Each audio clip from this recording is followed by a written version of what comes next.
We're going live. We should be live. What's up, everybody? It's Tyler with Hooksets of Free. Hope you guys are having a good one.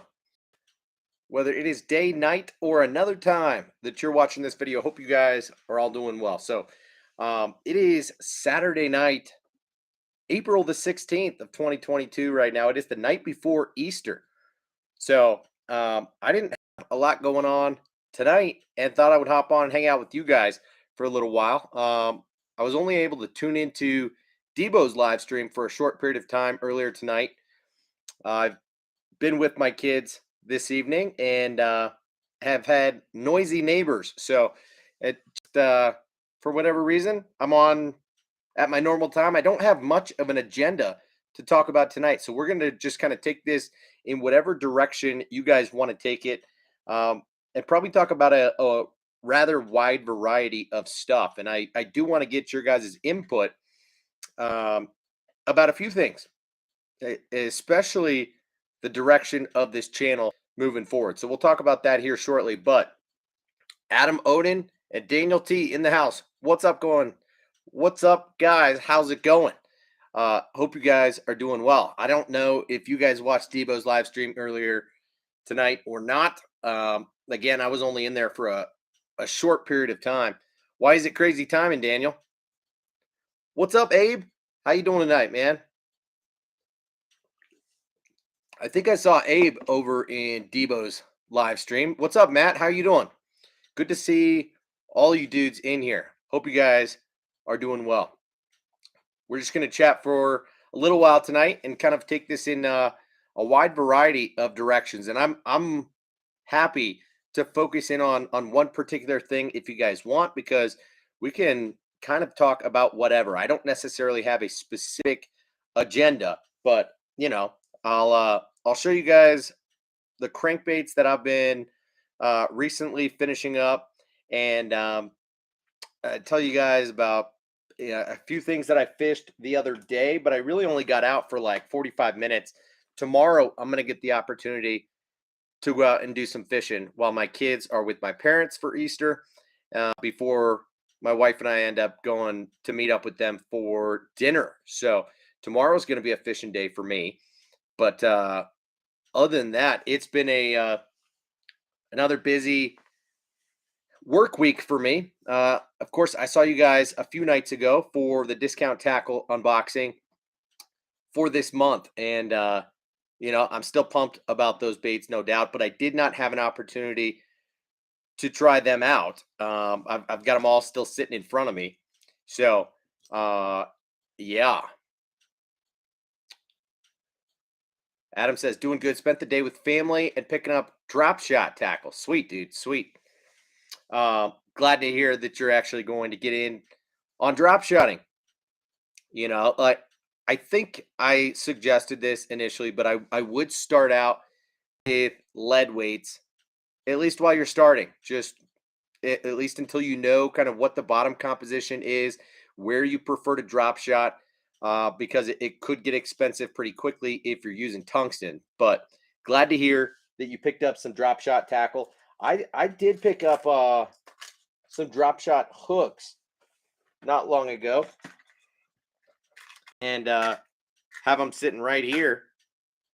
Have not used these hooks, but these are the Berkeley Fusion drop shot hooks, and just based on what I saw in the package, these hooks looked pretty good and appealing to me. I haven't actually pulled these out and quite looked at them, and now that I see them, I don't like them as much as I thought that I would. Talk to you guys about the owner Mosquito Hook. This looks a little bit more like a Gamakatsu split shot drop shot hook, and so the thing that I don't necessarily love about it is that gap. It looks like the point of the hook does not go up at much more of an angle than where this line tie is. And so that kind of bothers me. Usually I look for a hook that is pointed a little bit more parallel as opposed to in toward this eyelet. So, this is kind of halfway in between type of hook, and I'm not sure about it. I'll give it a shot because I do like Berkeley Fusion hooks in general, and we'll have to see. But glad to hear that you're getting into drop shotting, dude. Ruben 262 in the house. What's up, Ruben? Doing pretty well. How are you, man? Adam says, now drinking some whiskey, watching my favorite stream. Well, I appreciate that, man. Cheers to you. Hope you're having a good one. Daniel says, I literally just typed to Matt, wonder if Tyler will stream tonight. Second after I hit send, I got notified for the stream. Well, good to hear that you guys are getting notifications at the very least, because there's only 5 people in here, and I know that notifications have been a little bit hit or miss, especially as of late. So I do kind of wonder about that. And, I suppose you just got to have them legitimately turned on. But Ruben says, what do you fish out of? Or are you a bank guy? I am pretty much a bank guy. Although I do also wade, but I don't have a boat at this point in time.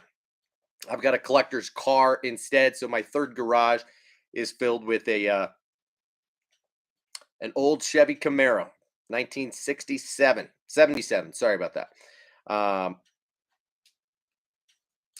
Yeah. So I've got an old Sunfire yellow 77 Camaro LT that my mom's mom bought when it was brand new. And so that's been sitting in my garage the last 5 years since my mom's brother gave it to me. But I would think that in the next probably 5 years or so, I will eventually get around to getting a boat. But at this point in time, it just doesn't quite fit into the lifestyle and my family situation right now. It's also not super necessary. There are a few bodies of water here close to me in the greater Denver area where it could and would make sense, but I could probably get away with a John boat or a float tube just as well. They're all, they've all got horsepower limits. So I could have an electric engine. I could, pretty much just run on a trolling motor and not have to have a big motor. So I don't need a full blown bass boat whenever it is that I do get into getting a boat. But I am a bank guy, especially because I fish all throughout the week. I fish when I can. I fish early mornings. I fish late nights, and I sometimes fish on my lunch break, depending on what my schedule is like. So Adam says, I picked up a bunch of Berkeley Fusion EWG hooks for Texas rigs today. Rural King had them marked down to $2 a pack. That's a good deal for sure. Also had the Mosquito hooks there. Nice. Couldn't find the cover hook, so grabbed Guggen. What?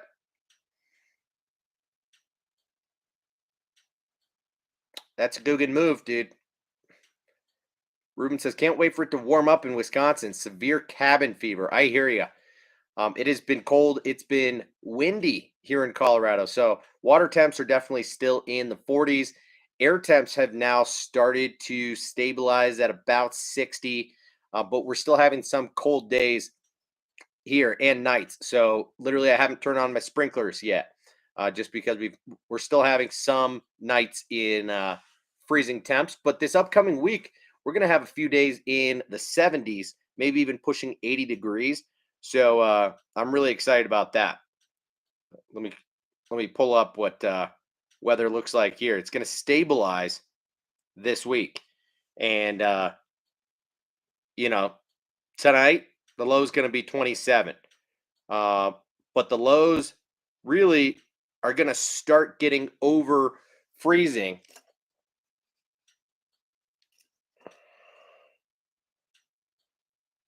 So you can see that 27, 37, 31, and then boom, we're into the 40s this week, and temps are going to be in the 70s and 80s, which is sick for the highs. But we're still, next Sunday, it's going to be a low of 35, high of 49. So it's definitely still spring weather, and it's windy. like on a day-to-day basis. So makes things a little bit challenging to get out and fish on a super regular basis at this point in time. But it's kind of what is to be expected, you know. Matt says, I don't get notifications. I just check or Daniel tells me. All right. And Adam's drinking Angel's Envy tonight. That is a good whiskey for sure. I don't drink it all that frequently anymore for whatever reason. I've kind of stopped experimenting like all the time. And Angel's Envy was only one that I had a couple of times a few years back. Uh, to me, it's just a little bit more expensive than what I think it should be or what I think it's worth. And that's totally my opinion, right? I don't think it's a bad whiskey by any means. Um, it's just marketing, the name, the bottle, and the packaging, kind of all work into the price of a lot of those products. But we should talk offline sometime about whiskey and bourbon, and talk about preferences, bang for the buck, stuff like that. Maybe even spend a portion of one of these streams talking about whiskey and bourbon. In fact, I could probably have my brother on one time and school us all on bourbon. Um, you guys would freak out if you saw any of his collection. Dude's got like 500 plus bottles in his house, and absolutely insane. Matt says, Tyler, I got the hookup uh, package yesterday. Some cranks from Nishini, the Chippewa RB. Nice. Yeah, definitely got a lot of hype around that bait. Evergreen Moto Xerox. Yeah, I've heard about that. Sweet looking cranks. Great paint job and profile. Nice. Got some more of the Reezy cranks. Really liking them. Great natural minnow or shad swim. I haven't really checked those out, but yeah, I saw that. Matt has posted a couple times this week on Instagram of some really good fish catches. Um, he's catching solid 3 and 4 pounders and seems to be on them right now. So keep it up, Matt. Glad to hear that you are doing well and catching them well. No doubt about it. Now, one thing I'll mention, Matt, and this is not me. Don't get me wrong about this, but I have noticed really ever since we've known each other for the last year or more that you're still not lipping fish. What the heck is that about, dude?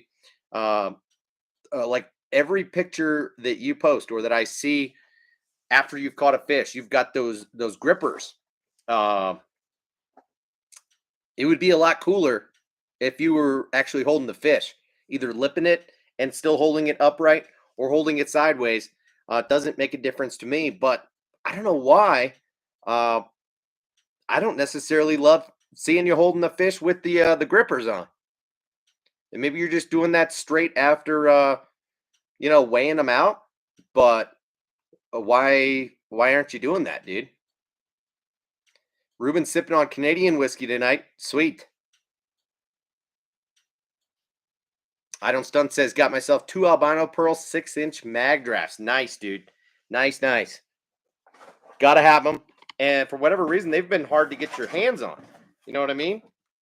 Here they are, baby. I mean, this is the freestyle, obviously, but yeah, that color is like hard to get these days. I don't even know if I have any of the standard mag draft in that color right now. Pretty much only got like the whiteback shad and the perch and the rainbow trout.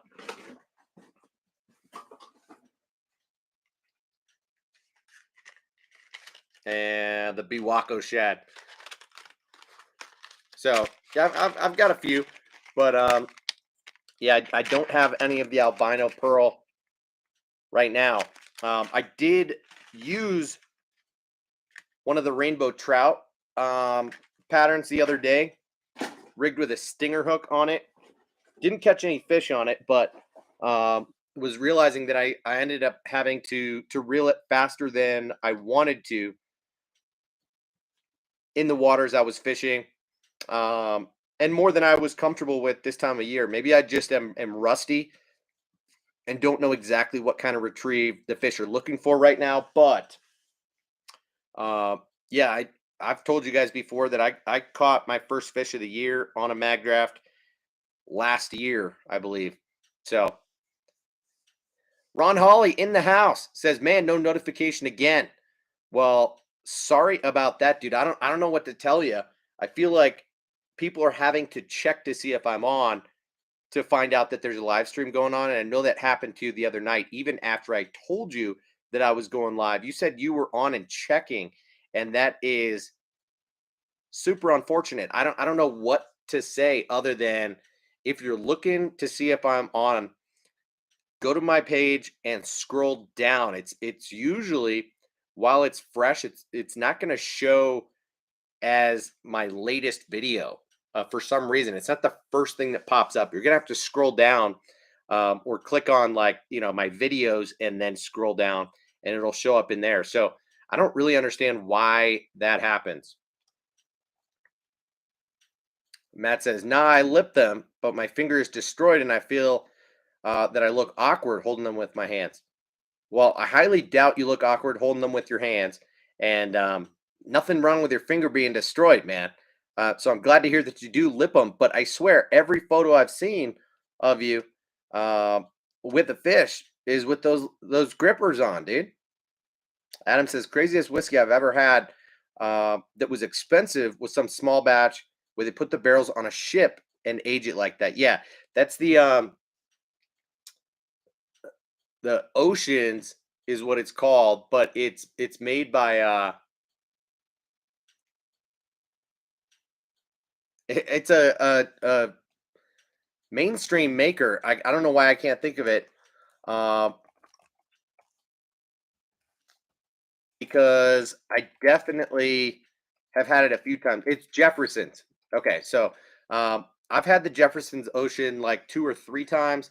First time I got it was actually as a wedding present, like 10 years ago, and I've had it like 2 or 3 times since then. But it is like $80 a bottle. But it's a really cool concept because ordinarily bourbon is aged in a warehouse, and each barrel is unique dependent upon where it is placed in that warehouse, how high up it is, how much exposure to light it has, the temperature, everything like that makes a huge difference in how that bourbon ages. And so, uh, when all is said and done, most bourbon and whiskey and booze in general is blended, right? So they will take um, multiple barrels and put them all together so that you get kind of a blend and the best of multiple worlds. But a single barrel is unique because it's truly unique. It is not going to taste the same as any other barrel or a blend, especially. So, um, yeah, that Oceans is really cool because it is aged at sea and it is sloshing around. And so it makes a lot more contact with the barrel than if it were just laying flat in a warehouse, not moving. Um, and so it does have a different taste, no doubt. It's certainly more oaky than the rest. But yeah, pretty cool bourbon there. Appreciate you mentioning that. Ruben says, "I use the fish grips to dunk the fish in the water while I get the camera ready. I use my hands to dunk the fish in the water. I just don't let them go until I'm ready." But I hear you. And Ruben says, "Maybe a kayak fishing thing. Could be. I don't know. You could also hold them in a net."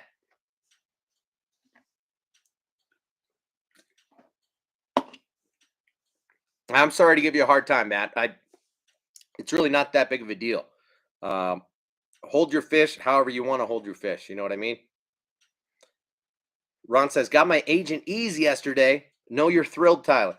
Um, no, I'm not all that thrilled, but I'm thrilled for you, man.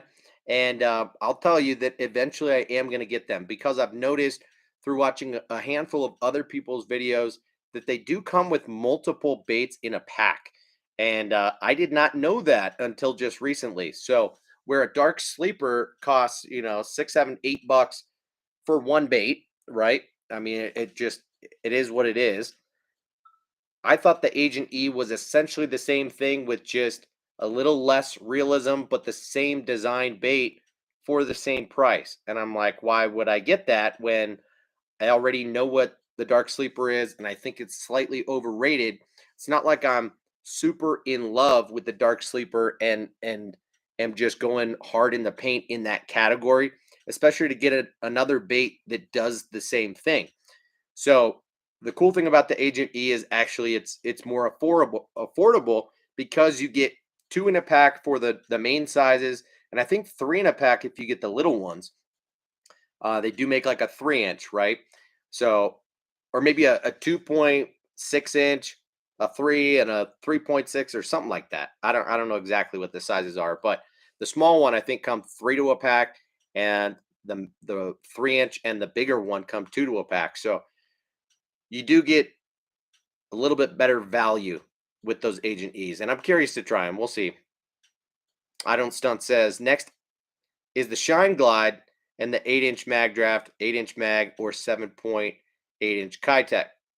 Yeah, I did throw the downsized Shine Glide the other day just to see what the action is like, and I still have it tied up on my rod right now upstairs in the garage. But um, I liked it. Of course, being a smaller bait, and being a glide bait, it doesn't glide nearly as far, so it only travels maybe 12 inches at most left and right of center. So the total travel distance is maximum 2 feet per glide if you're working that thing perfectly. But it's got a good straight swim.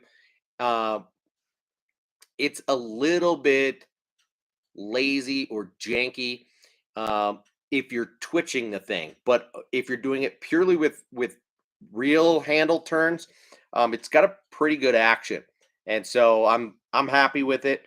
Uh, Pleasantly surprised, I will say. And I don't have any experience with the 8 inch mag draft or the 7.8 Kitech. I throw the 6.8 inch Kitech, and I don't really feel the need to step up to the 7.8 inch.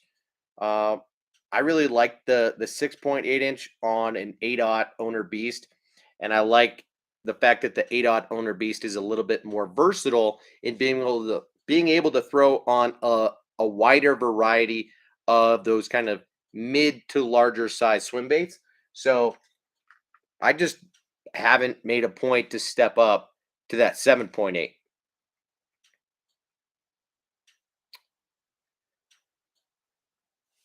Matt says it's all good, man, but when using soft plastics or jigs, I lip the fish out of the water, and don't worry about it. But with trebles, I've had bad experiences while holding fish and getting trebles out. Yeah, well, I totally hear you. Obviously, I had my first bad experience last year, and I understand that you don't want to get hooked. So it is what it is. To each their own in how they handle fish, hold fish.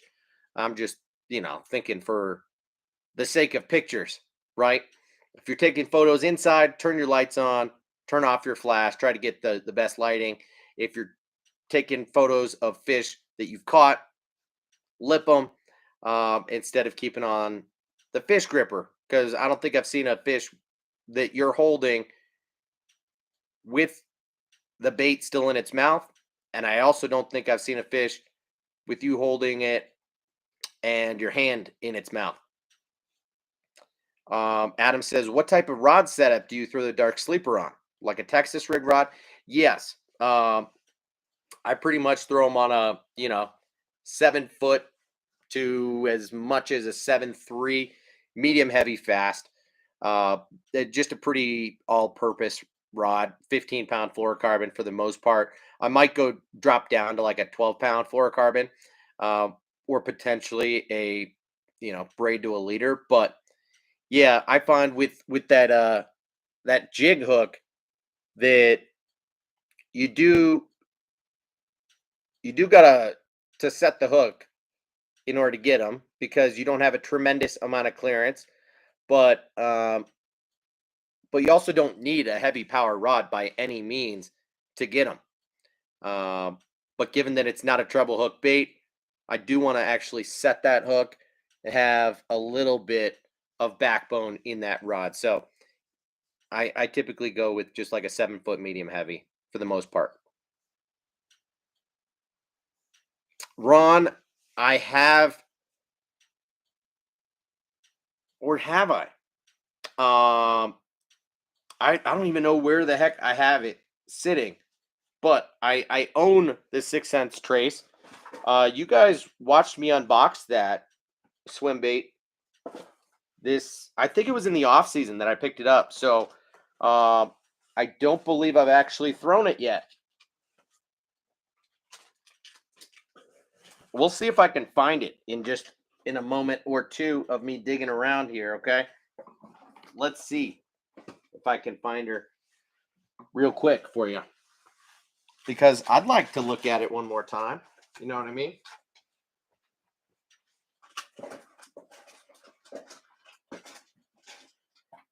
Where are you, baby?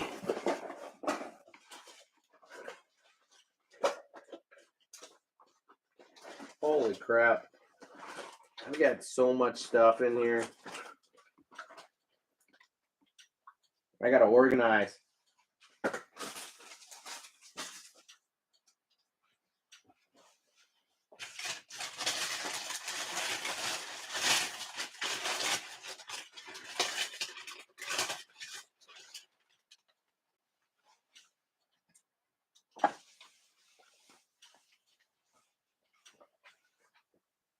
I have got to organize. That is for sure.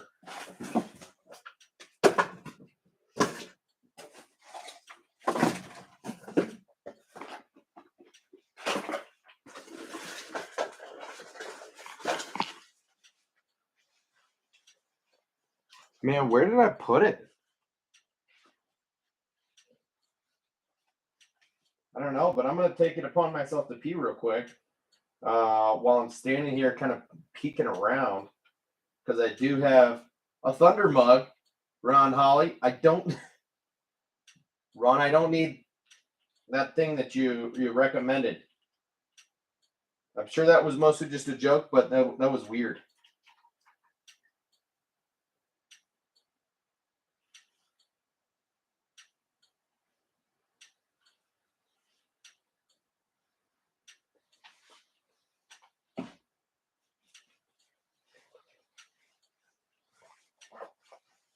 Where the hell is the trace?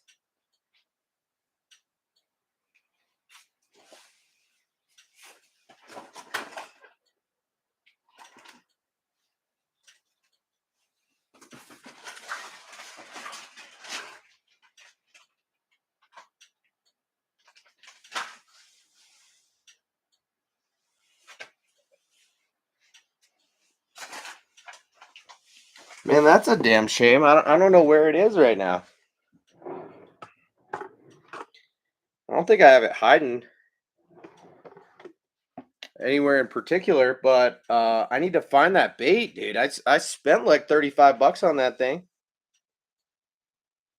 So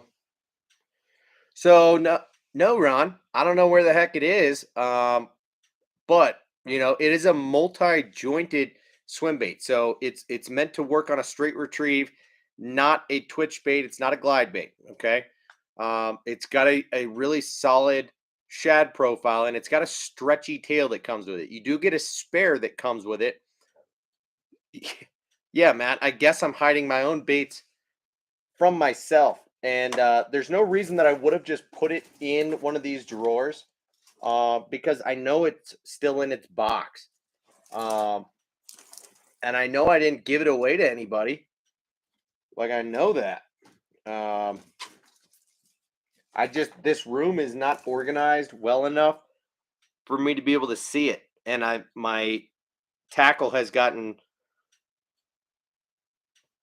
to the point of being overwhelming that I don't know where the hell it is. I've got multiple boxes of stuff that is just like full at the moment. Like this is all soft plastics that are like new and JDM, that I haven't organized, and that it's not even like the cover scats or some of the other baits as well. but I got to make sure I don't throw it away on accident. That could be a problem.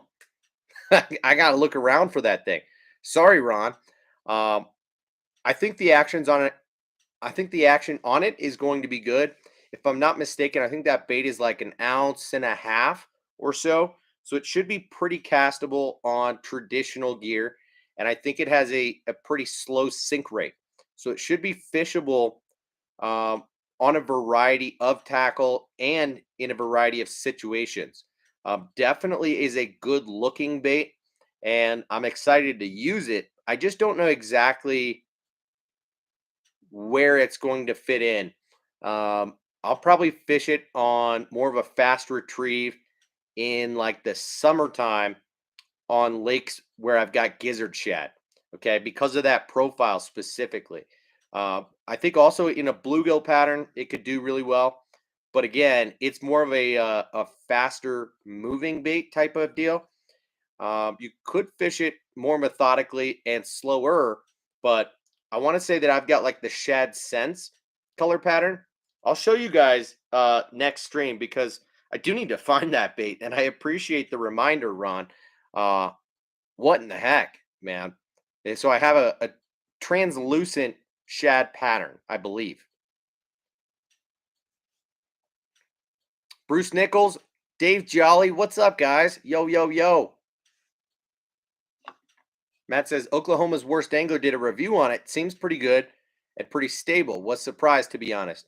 Yeah, for 35 bucks, seems like a good bait, but I don't throw multi-jointed swim baits all that often.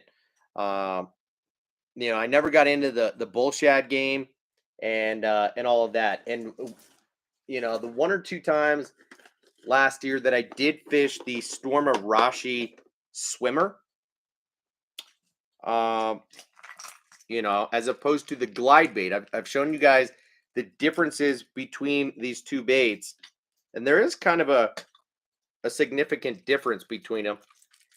The glide bait is a bit fatter of a bait, slightly bigger profile on it, and it's a heavier bait.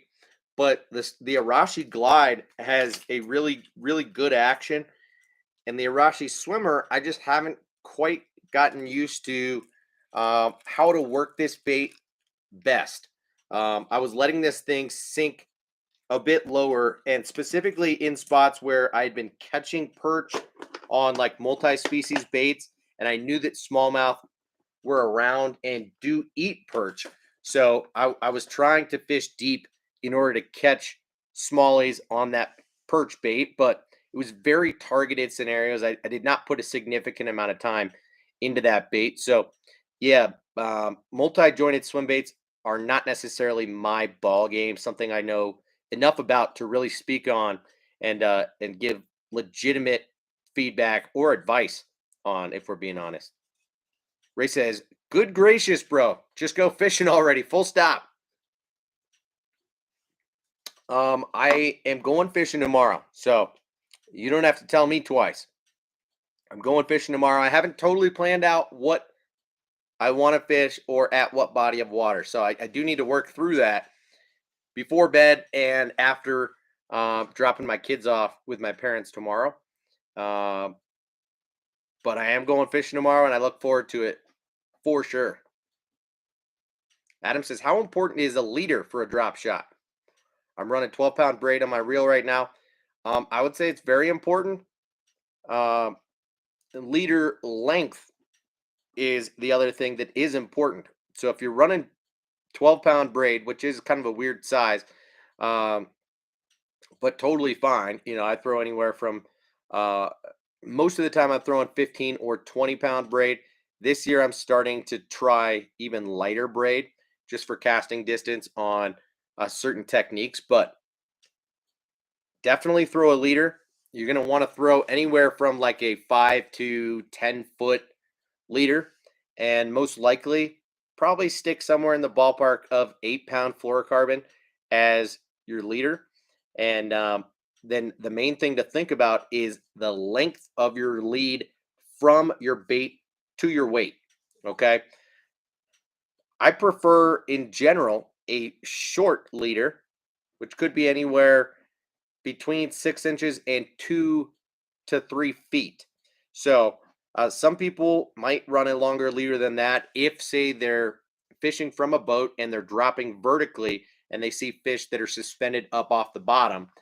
Then you have a little bit more length to work with in letting your bait fall to the bottom and then bring it back up tight to where it's sitting a few feet up off the bottom. But for the most part, I do prefer somewhere in that like 12 to 18 inch leader length on my drop shot between the weight and the bait. My leader from braid to the bait is usually more like 5 or 6 feet. Dave says, I've got a trace in 4K gill and wild shad. No catches on them yet. Well, good colors. Let us know what you think of the bait as and when you try it more. Daniel giving us more information. The trace 6-inch, 2-ounce fast sink is 1 foot per second, and the 1.5-ounce slow sink is 2.5 seconds per foot. That is the one that I have. So I was right about that. In that the slow sink model is 1.5 ounces and sinks slowly, 2.5 seconds per foot. And that is more what I was looking for. But if you're looking to fish it a little bit more like you would a bull shad, then you'd want to go with that fast sink, which is 2 ounces. You might need slightly heavier gear to be able to throw it, especially if you're looking to make long casts and just burn that thing in close to the surface. But that is not what I intended to do with it. I was intending to count it down slowly and fish in that middle to upper portion of the water column in the shallows where gizzard shad are kind of roaming the bank or just off the drop offs, and try and get some of those bass that come up to wolf that bigger bait. Daniel says, Adam, I would definitely run a leader. Yep. Typically throw a 10-pound braid to an 8-pound cigar, a Braze X Flora for drop shot. That sounds like a good situation. I've been going 15 or 20-pound braid to an 8-pound. Cigar and Vizex, Cigar, a Braze X. This year I'm going to try out the Cigar Tatsu for a leader. I've got 8-pound for that. See how that goes for the season, just because when I'm running leader material, I typically don't go through an entire spool of fluorocarbon, especially a 200-yard spool. So, yeah, I did pick up a spool of Tatsu for this year. Matt says, Josh from Trashy Bass Swim Baits makes a killer multi-jointed swimmer. I have his crappie. It has a great swim, glides on the paws, which I like a lot. Lord Vader says, love, J-Braid Grand 8X. I have not tried the Daiwa J-Braid, especially that Grand 8X, but, an 8-strand braid is good. You can't hate on it. I've pretty much been throwing Suffix 832 primarily for the last 2 seasons. Haven't had many issues with it.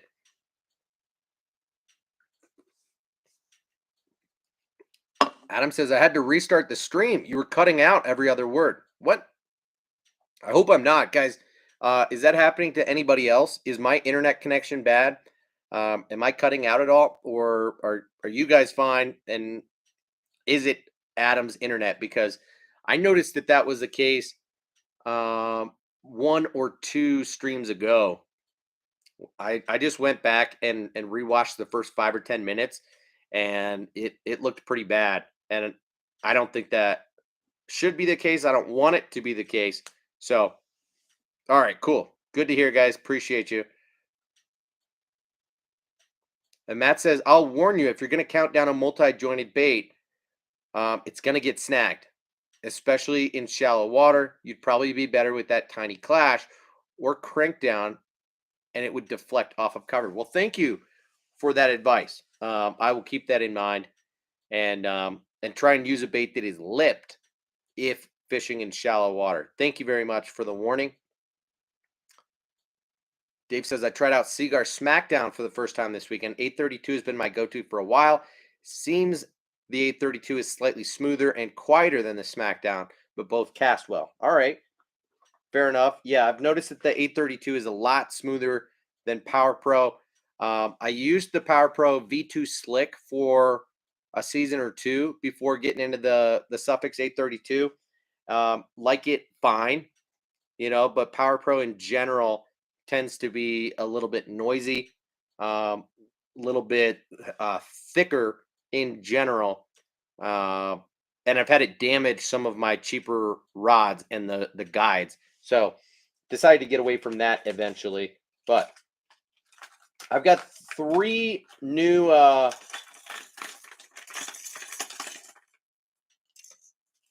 patterns that I made on my homemade crankbaits, and I've got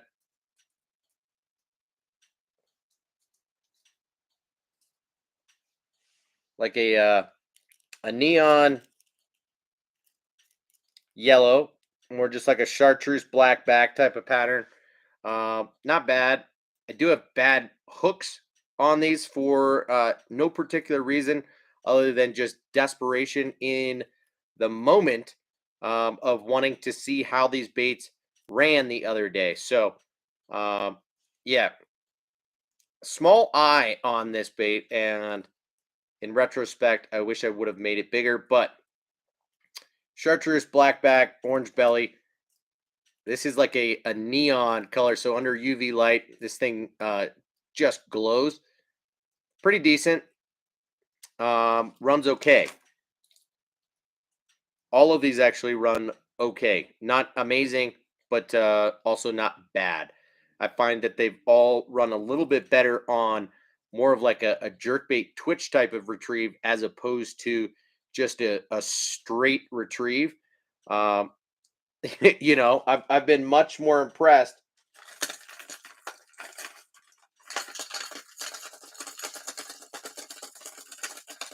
Come on, baby. Let go. Let go. Been much more impressed with just the straight OG Tiny. This bait runs really well. I like it quite a lot. So, do highly recommend it. I change out the hooks. I've got Gamakatsu number 6, 8 on these things. And yeah, I like it. I like it a lot, actually. I find that it not only runs true, but the diving depth is accurate as well. Does run right in that 3 or 4 foot range on 12-pound fluorocarbon. So happy about it. I painted up this Rayburn red type of color pattern. You'll see that I put the eyes on the back.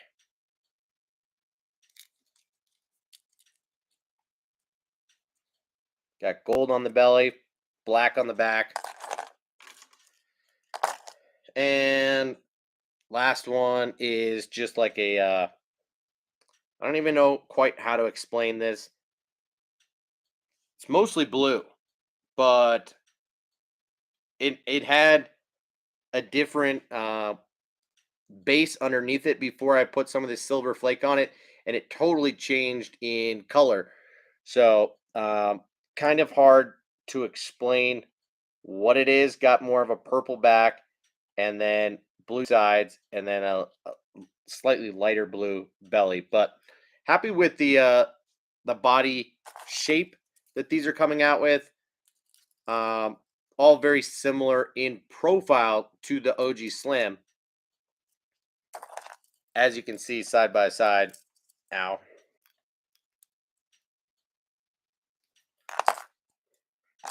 So yeah, couple new color patterns just playing around with. It's more just to keep me busy than anything, but I'm realizing that it is rather time consuming, and with just how good the OG Tiny is and how true it runs, it seems to be weighted perfectly. Not surprised about that, but that has been an issue for me with tiny balsa baits, is getting them weighted and tuned to run just right. So I will probably just stick to fishing the baits that I know are going to be perfect straight out of the pack, as opposed to make a ton of these and spend the time and money to continue to make a bunch of them. But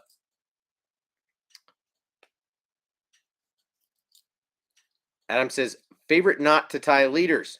Never used a leader. Um, wow. Okay. Um, I use the double uni knot the vast majority of the time. So I could show you right now, but that it might not be all that easy to see. So essentially, you're going to overlap your lines. You're going to take one side and you're going to make a loop, and then you're going to wrap through the loop.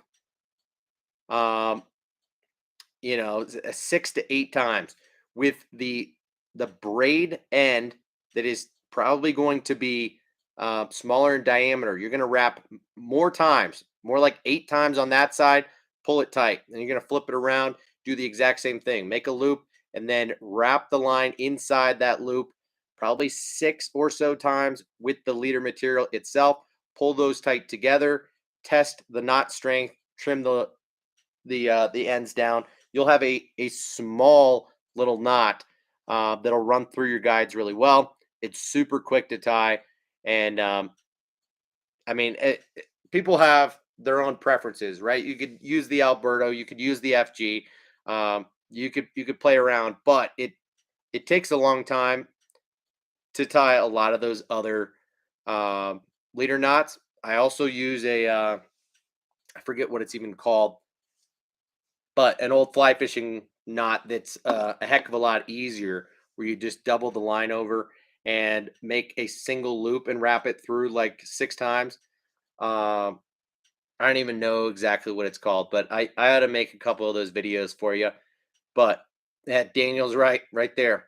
Uni to uni is probably one of the easiest, but the FG is supposed to be the strongest if tied correctly. That's the problem, is that you do have to practice it a lot before gaining confidence that you're actually doing it correctly.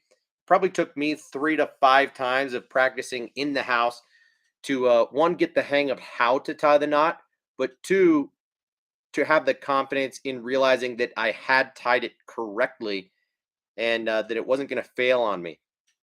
Because you can tell when you tie it up and it's not quite right, and you don't want it to be not right.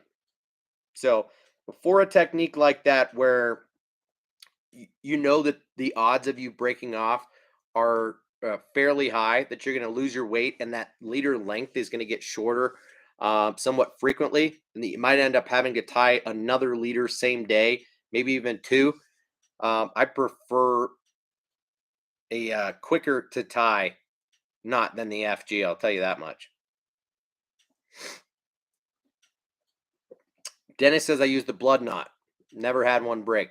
Um, I think I might have been thinking of the blood knot.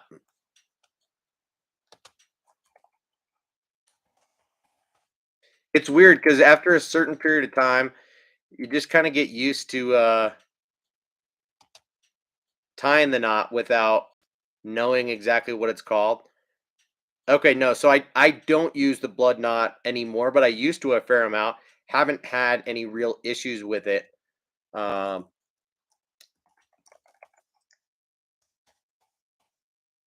and it's fairly easy.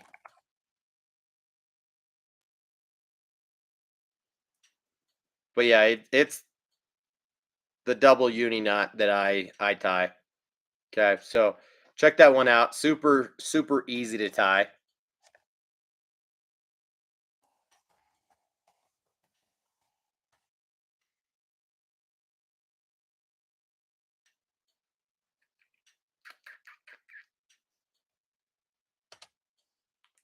I don't know why I'm looking for that other knot that I use occasionally, because it's really not all that important. Not all that important. Get it?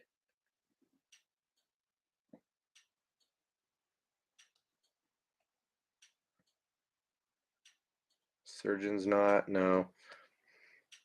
Nail knot, no. All right, we'll talk about it later. So Matt says he uses the GT knot only. I don't know if that's an actual knot, but what the heck is that, dude? Yeah, Adam, it does take a lot of practice. FG is not easy, and you have to kind of get your own technique down. It requires a lot of holding things with tension and at a distance. So a lot of people use their feet. A lot of people use something else, but then you're using your teeth, and it's a hassle for sure. Matt says that GT is super easy and can be done in less than 40 seconds. Is second to the FG. Insane line size. All right. The GT knot. Huh. Does that stand for Grand Trevally? Like the fish, dude? GT knot. Saltwater guys use it a lot. And I've used it for stripers and tog fishing. Frog fishing? What is tog fishing? TOG fishing? Never had it break at the leader. But if you're going to do the figure 8 wrap 3 times and not twice. All right. Keep that in mind. I did want to mention something else that I picked up recently that just from Cabela's when I got those Berkeley Fusion hooks. I got the Berkeley Fusion underspin. This thing looks pretty sweet. Obviously not like super unique or anything like that. I do like this style keeper. I don't know exactly how to explain it, but it reminds me of that the keeper that's on the Z-Man Ned head, the Ned locks. A couple companies have been going to this style keeper, but you get that Berkeley Fusion hook, which is super sticky sharp, almost pointed in a little bit, which I'm not mad about. And then I like the narrow profile of this head and this bigger willow blade, but it's a pretty affordable underspin at like $3.99, cheaper than pretty much anything else out there. And I've got confidence in this hook, so I can see myself immediately rigging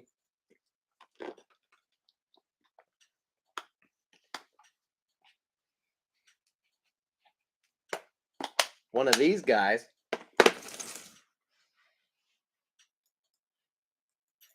Because of the narrow profile on the jig head, the Kitech Easy Shiner, I think, would make a perfect match on this dude. So just kind of rig it up for you real quick because I think it's going to be a good pairing.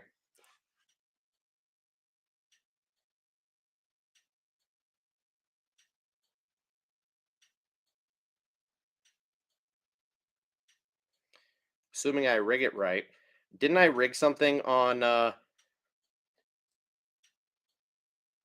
Easy Shiner recently and rig it pretty poorly for you guys?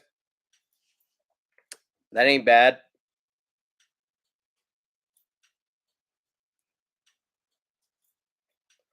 I probably could have gone a little bit deeper in the bait, but that profile looks nice to me. I think this is more like a 3/0 hook, 1/4 ounce underspin. So that's a big part of why I picked up this underspin. Is that it's a lighter weight, so I can throw this in shallower water, and then this spinner blade is a little bit larger than most of the underspins that I have, and especially the ones that if I'm making my own, like I showed you guys on this swim jig in a recent live stream, how I'll sometimes take a swim jig or a standalone swim bait, and I'll take these Pro Point lures underspin blades and just rig them straight up into the belly of something. And Z-Man makes these too. They call them the TRD spins. They come with this smaller blade on them, which if you see in comparison, the blade on the Berkeley Fusion underspin is significantly larger. So you're just going to get more thump, a little bit more of like a spinner bait type of action out of this guy than you would with just a little bit of flash, more so than vibration that you get with this guy. But anyway, that was just a small little pickup that I made, along with a couple other things. Nothing significant or super worth noting, really. I did pick up one more of the Bass Pro Egg, just because these are like, they're $5 retail, and I think this thing was even on sale, maybe $4. And I'm excited to try it. You know, I've really only heard good things, and I've only got 2 of these, and in really bright colors. I've got like a fire tiger color, and then this red color here that I really wanted a little bit more of like a natural shiny shad type of pattern. And they don't have a lot of great colors in this bait, so Bruce says, woke up way too early today, nodding off. Have a good night, everyone. Well, I'm sorry for boring you, but Bruce, you have a great night. Sleep well tonight, dude. Uh, I apologize if I'm being a little bit boring right now. I'm not trying to be, all right? But that is my bad. What do you guys want to talk about right now?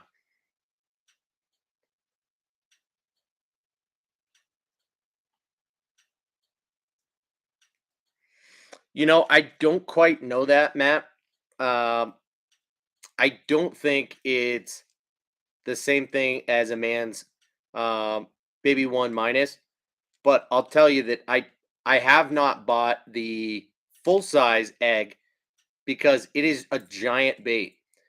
Even this is the downsized version of the egg, and it still weighs like 7/16 of an ounce. It's a short little 2-inch bait, okay, but it is just like the shape of an egg. This thing is super fat, and it is essentially a wake bait. So whether or not it resembles the man's baby one minus, I don't know that. That is not a bait that I have, but I'll show you right now that not only are these hooks wrong size for each other, look at that.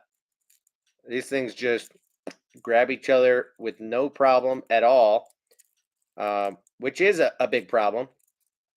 But then this front hook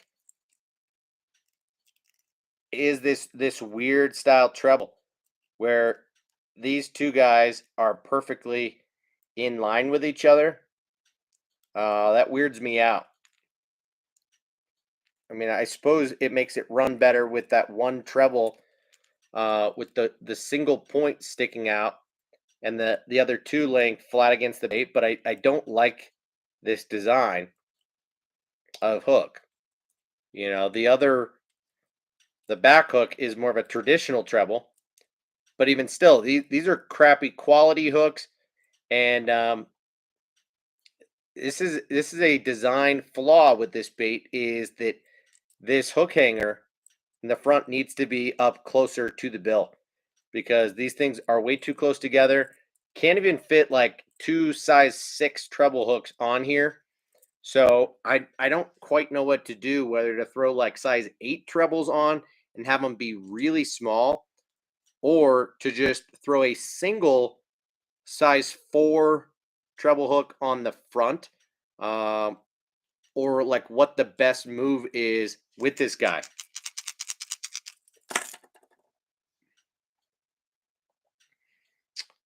Daniel says, does that bait compare to the Strike King KVD hard knock? Uh so when you say hard knock, you're talking about, you know, there are a couple of different baits, and I think maybe you're confusing one with another. All right, now I've got them both, so I'll show you.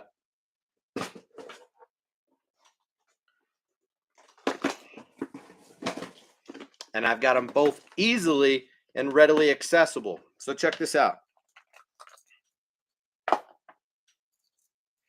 This right here is the Strike King KVD 2.5 wake bait.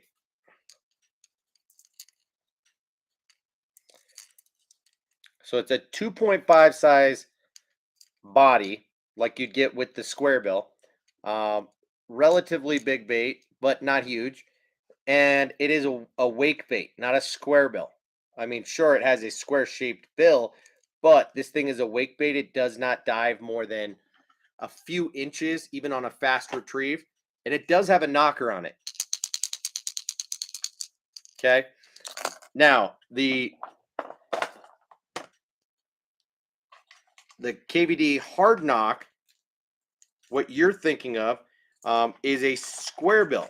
Okay, so Strike King makes a rattling square bill that is exclusive to Bass Pro Shops and Cabela's.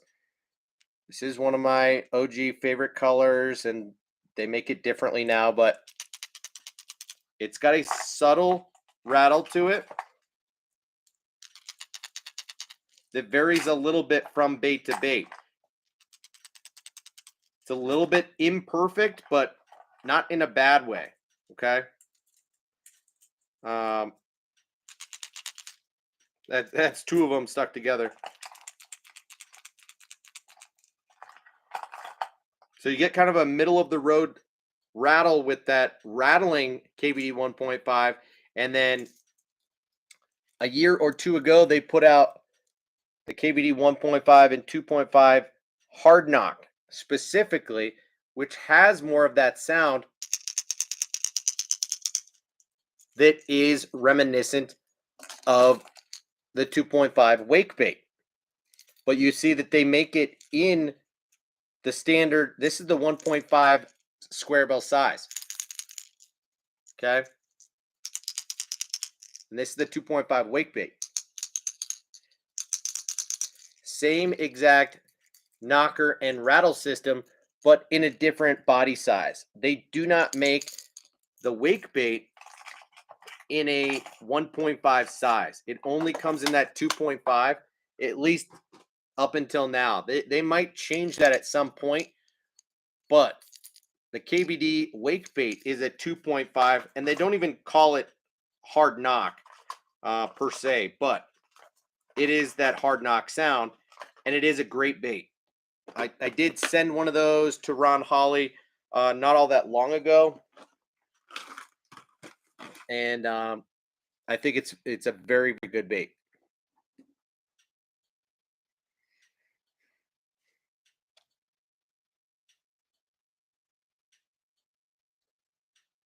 Matt says, might be the short design and the eyelets close to each other in front. Front one should be further forward, probably. Yeah, that's exactly what I was saying. I think that front hook hanger needs to be up closer to the bill in order to be able to put on reasonably sized hooks. But with the way that this thing is designed, I don't know exactly what the right move is, because as it stands, these are probably size 8, maybe size 8 and 6 small hooks on a fat bait, and I don't know exactly what to do in terms of what hooks to put on that thing, because if you look at, I don't have another great example of another small bodied bait, but let's pull out the Lucky Craft BDS 1. Okay. This bait has hooks that will barely tangle, like not all that likely to happen frequently, but these hooks are a good, perhaps size 4, like pretty big for what it is. And you'll see that hook hanger, instead of being down here, is up, and it makes a big difference. So body size, these baits are about the same. That small body, 2.5 or 2 inches rather, but you'll see that the hook hanger is much more appropriately placed up on the BDS than it is on the egg down below. So you can fit much larger hooks on the Lucky Craft than you can on that Bass Pro bait. So kind of obnoxious, but still a bait that I'm curious to get to know, especially after hearing good things about it this past off season. So I'll keep you guys posted. Adam says, what was the color you mentioned the other night in the Zoom Swamp Crawler that you like? So honestly, I'm not necessarily partial to a color in the Zoom Swamp Crawler. There are only a couple that I have, but the one that I showed you is just Morning Dawn. So, you know, Ron Hawley was probably sad that he had to miss that because he's like the world's biggest fan of anything Morning Dawn. And I am joking about that. He actually doesn't like Morning Dawn for no real reason. But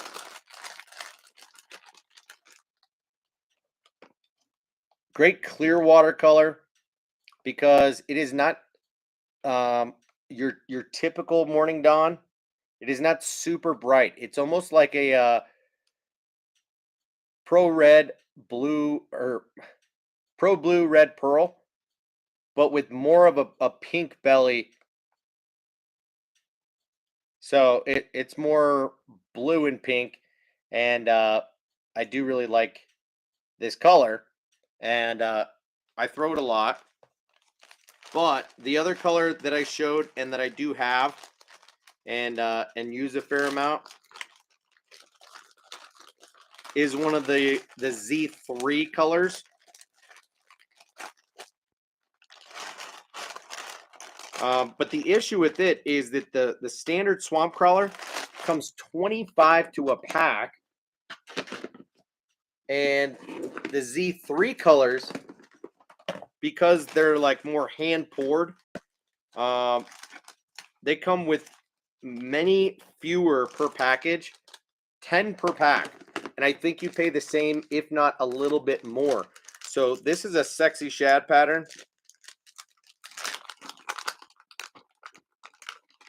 But the bait, because it is hand poured, is actually a little bit different. Instead of being totally round, you get a flat bottom on the Z3 swamp crawler. So it's a slightly different mold than the standard swamp crawler. And I haven't noticed that I like it better than the standard swamp crawler. And I really much do prefer the value that you get out of the standard, being 25 to a pack and being cheapish. It's a really good deal.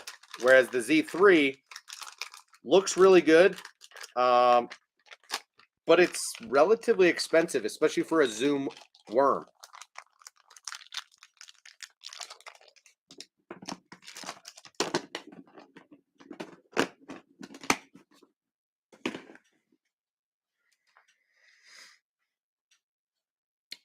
Matt says, oh, Tyler, wanted to share with you something that I noticed on a DRT video that I saw where they were putting the Ryugi Brutal twin Pierce hooks on their glides so it would come over cover or would easily, instead of having the regular treble hook pointing facing down and getting snagged. Really interesting and surprised. I've never seen or thought of that. That is interesting. I haven't thought of that either, but using a double hook instead of a treble, huh? Definitely worth thinking about. And was cool to see that the Clash 9 was used on the St. James to contribute to this past week to the win there in culling some bigger fish. Although I wonder if it's just going to make the bait super difficult to get your hands on again.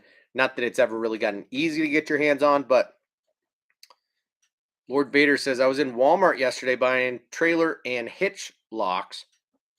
Guggen baits were still on sale. I couldn't not buy some. even though I haven't used the baits before. Um,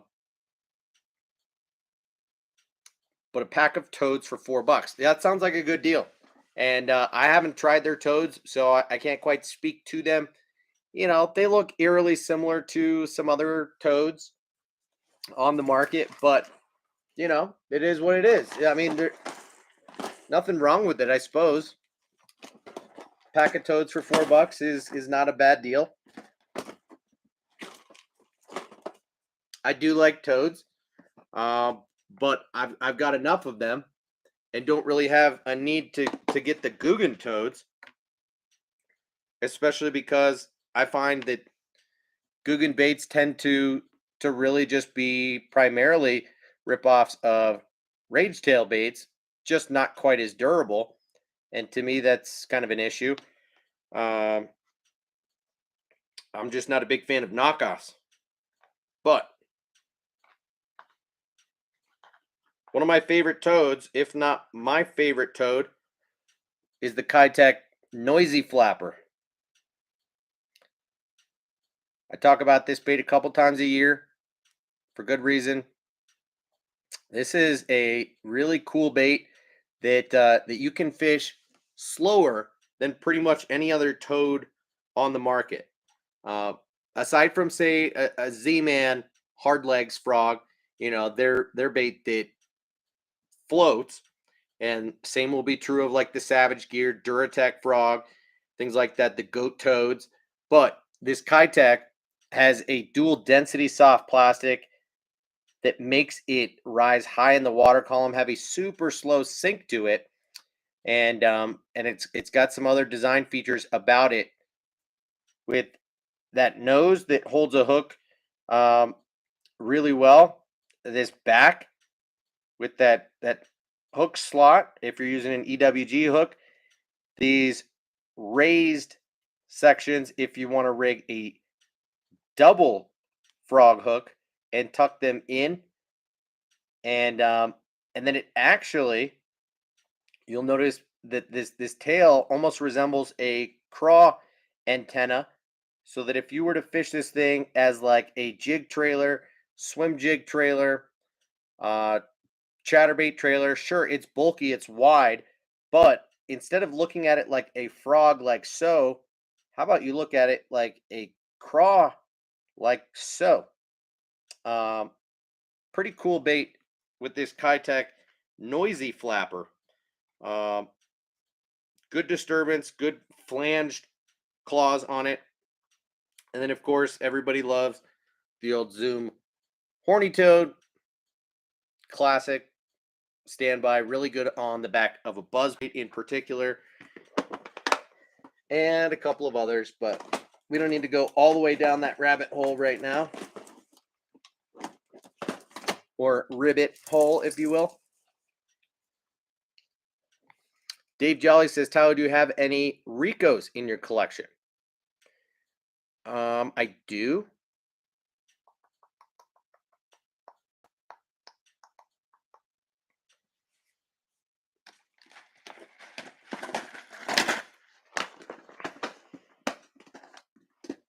So I haven't put enough time into the Rico, but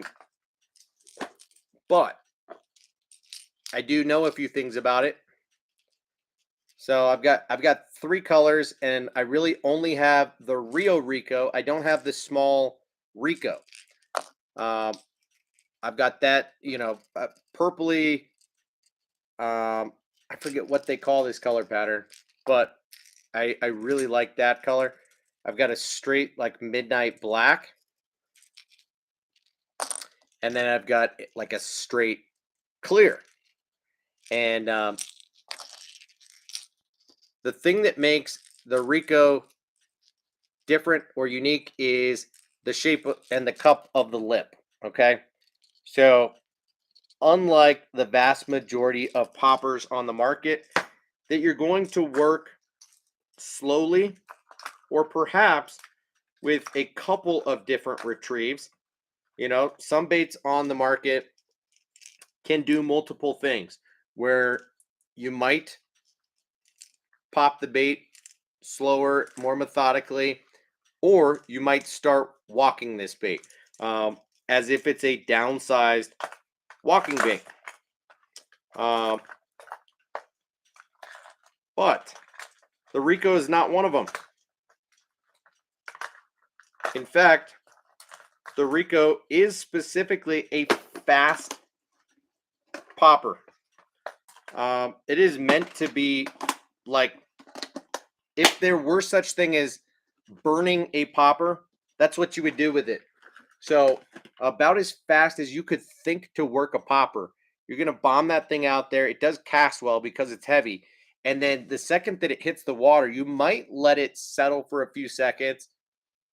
And then you're just going to start working it on like a steady, never stopping type of retrieve. And if you are going to stop it, just stop it for a second or two, but you're never going to bloop that thing and let it sit. You're going to work that thing back to the boat. So it's like just skipping and chugging on the surface. It's not a traditional popper, but known to be deadly, no doubt. Some people might fish it a little more traditionally, but that is not how or why it was designed like it is. It is supposed to be a fast moving popper.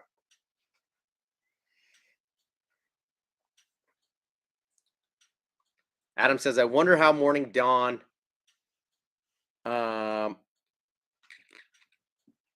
would do down here. A lot of stained or tannic water. Well, I think Morning Dawn would do well in stained and tannic water. Of course, you probably do want something with a little bit of a flash to it. So it's kind of hard to say. You know, I'm sure that you fish a lot of June bug, things like that down, red bug down in Florida. So I don't know. Tannic water, probably not ideal. Muddy and really dark water, not ideal, but stained, Morning Dawn will work well.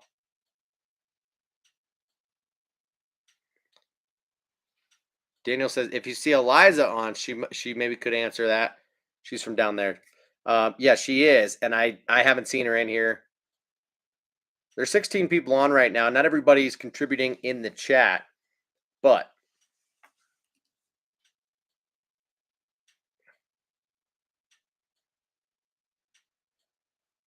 what did I miss before? Lord Vader says, picked up a pack of toads for $4. Well, I had a feeling that's what you meant, but yeah, that's a weird abbreviation. PU. Who farted? Matt says, how tough is the plastic on those toads? Which ones? The Kitex? That's pretty tough, surprisingly. Although, I mean, once you catch a couple fish, it'll loosen up. So you do need to be, eventually you'll have to start texposing your hook, or you'll have to rig in a slightly different place on the bait. But using a screw lock hook definitely helps. You don't even need to use a keel weighted hook on those because they weigh so much as it is. It's a very similar thing to like the salty core tube in that it's very heavy on its own. So you just use a screw lock, weightless EWG type of hook, or like this Stanley double take hook, which I've showed you guys a couple times before. I definitely like using. You can rig that thing on the Kitech. I thought maybe I had one close by. I'm not going to get them back out and rig a new one up for you right this minute. But the double take from Stanley is good because it has just a minimal amount of weight on the hook itself, where these two hooks are welded together. But it's essentially a weightless hook, and yeah, it's pretty sweet. You can rig through and then tuck both points into those ridges on the back. It's a really sweet design.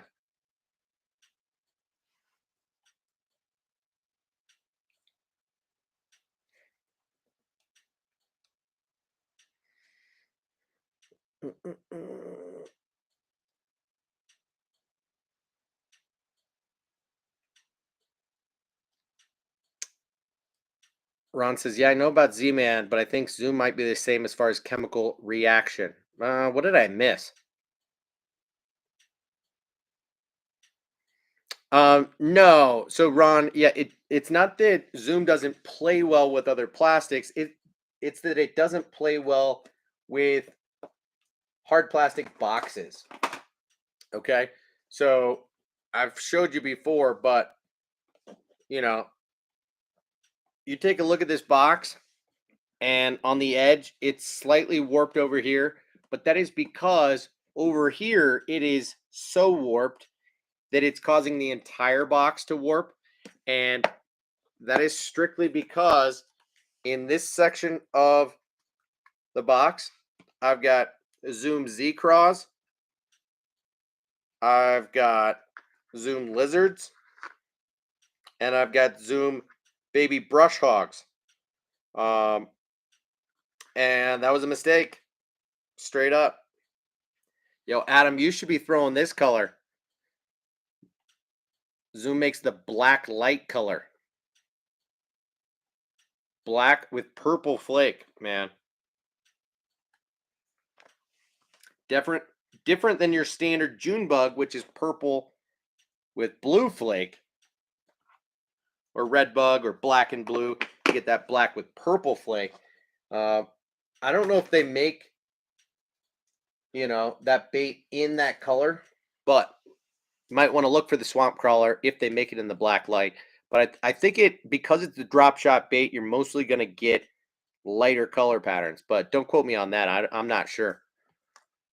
But yeah, Ron, Zoom plays well just fine with other soft plastics. It's just putting them in hard plastic boxes like Plano or Flambeau is going to make the boxes warp. So that is the chemical reaction, really.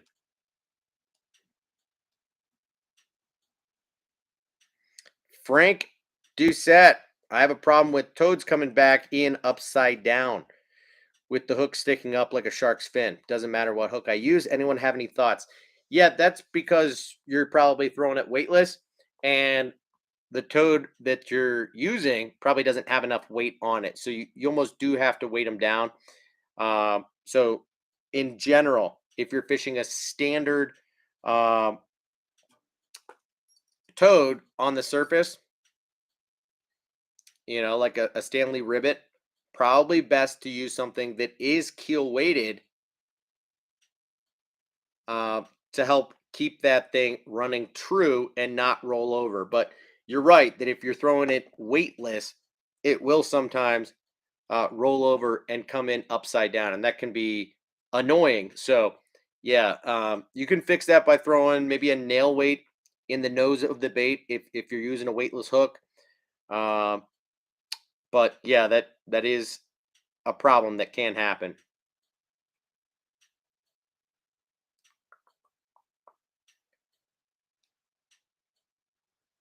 Mhm. Lord Vader says, I lived in London for a year, Frank. Okay. All right.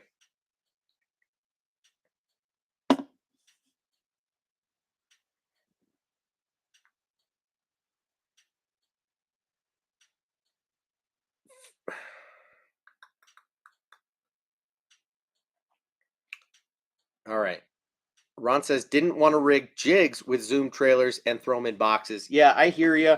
I've had that issue for sure. You know, have that issue right now. I've got this Jika rig with the Zoom Ultra Vibe Speed Craw rigged on it, sitting in this box, and you know, it is what it is because I've got a lot of these jigs and chatterbaits and stuff rigged up right now with trailers on them, and I don't always want to take them off. So I got a black and blue jackhammer with a goat on there.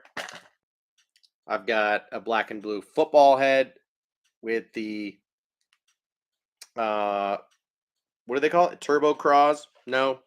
What do they call it? The Someone help me. What is the name of this craw that they put out last year? I don't remember. because this guy that I've got on this finesse football jig is called the Turbo Cross, which is essentially Z-Man's version of the Ultra Vibe Speed Craw. And so I've got all those in one section of this box. And then down in the bottom section, I've got traditional plastisol baits, but such a wide variety. You know, jackhammer with a Rage Menace grub, jackhammer with a Kitech Crazy Flapper. Got a Berkeley Hitworm sitting in here. Got a football jig with a Chigger Craw on it. Got a jackhammer with a Zako on it. A little bit of everything. What is the name of that craw? Hella Craw. Appreciate you. You're right about that, Ron. It's the Hella Craws. I have not been hella impressed with it. You know, I think it depends on what bait you're using it on. I found out that I do not like the Helicross on the back of a chatterbait, whereas I do like similar baits in, say, the Rage Cross, specifically the Rage Bug, on the back of a chatterbait. I don't like the way that these claws separate too much and don't kick the way that they should. So I much prefer the Helicross on the back of a swim jig or on the back of a traditional jig like a football head here. But I think I much prefer the goat to the Helicross. And I also really do like the Turbo Cross. Been out for a long time and is just a really good bait. Essentially just an Elastec version of the Ultra Vibe Speed Craw, which everybody knows and likes. Really good bait, especially on the back of a swim jig, on a chatterbait, and even on like a Texas rig. So, yeah, Ron, sorry to be long-winded, but I still will throw rigged jigs and Texas rig baits and trailers and stuff into a go box, and just know that that box is going to get warped over time. Yeah, it not a big deal if you got to replace it once a season or something like that. This is the jig that I was talking about recently, that for a while I had that Guggen Baits Rattling Ned rigged on the back of. Recently I found a pack of the Z-Man bat wings and decided to rig it on here. And even threw a rattle into the front of that bait. But this jig was the one that I was talking about in the 6 Sense Divine hybrid jig. Okay. So you get this more archy style shape, but it's got still a flat bottom and a vertical line tie. And so you get a very versatile jig here, with a nice medium heavy gauge, like 4/0, almost 5/0 hook on there. And I do really like this jig. Highly recommend it. Probably should have a couple more of them myself, but I have more jigs than I need or than I will fish for a while. So, yeah.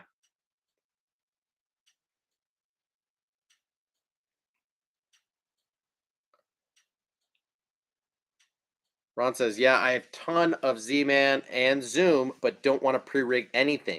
And I hear you. Totally understand that.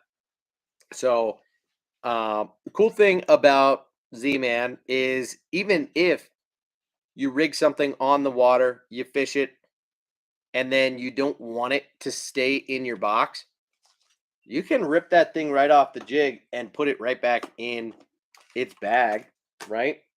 Not a big deal. Now, some of these baits I do trim down. So like this Turbo Cross is not its full size. I trimmed that down about a half inch before rigging it on there. So I'm just leaving it on this jig. Whereas this goat, for example, even on the jackhammer, which has this brutal keeper, I can just force this puppy off of here, which would destroy any other soft plastic, and it doesn't matter. Elastec is resilient. You just take that thing right off of there and put it right back in its bag, save it for another day, and then re-rig it. Cool thing about the goat is that even if one side starts to get a little bit torn up, not a big deal. Just rig it upside down next time. Okay? That side is fresh. So, one super cool thing about Z-Man that does not necessarily apply to Zoom, because Zoom is a little bit softer and that plastic will rip.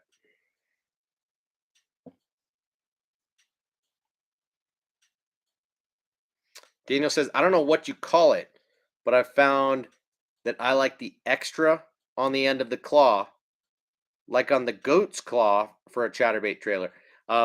Yeah, I just call it a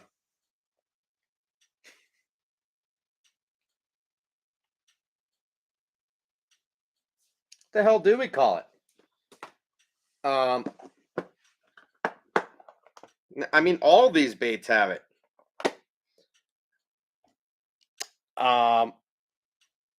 No, it's not a paddle, Ron. I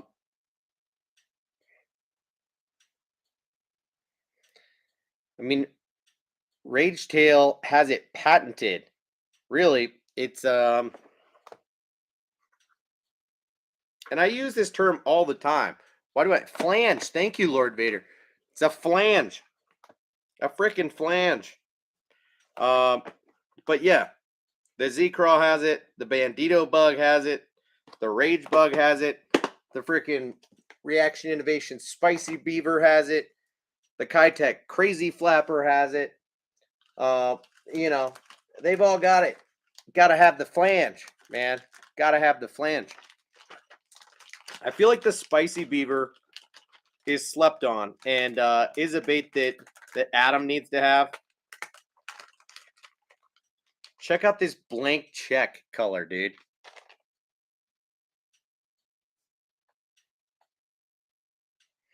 It's like black and blue on the top, and then this wicked blue on the belly. I don't even know how to explain this color on the belly.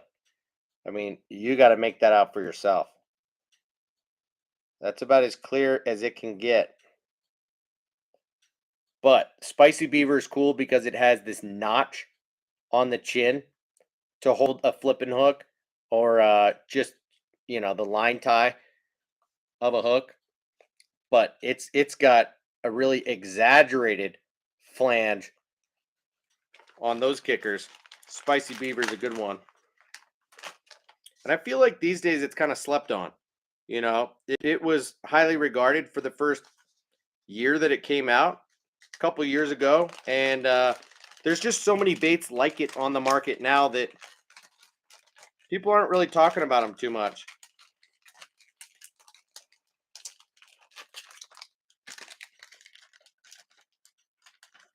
But Reaction Innovations makes some really good colors.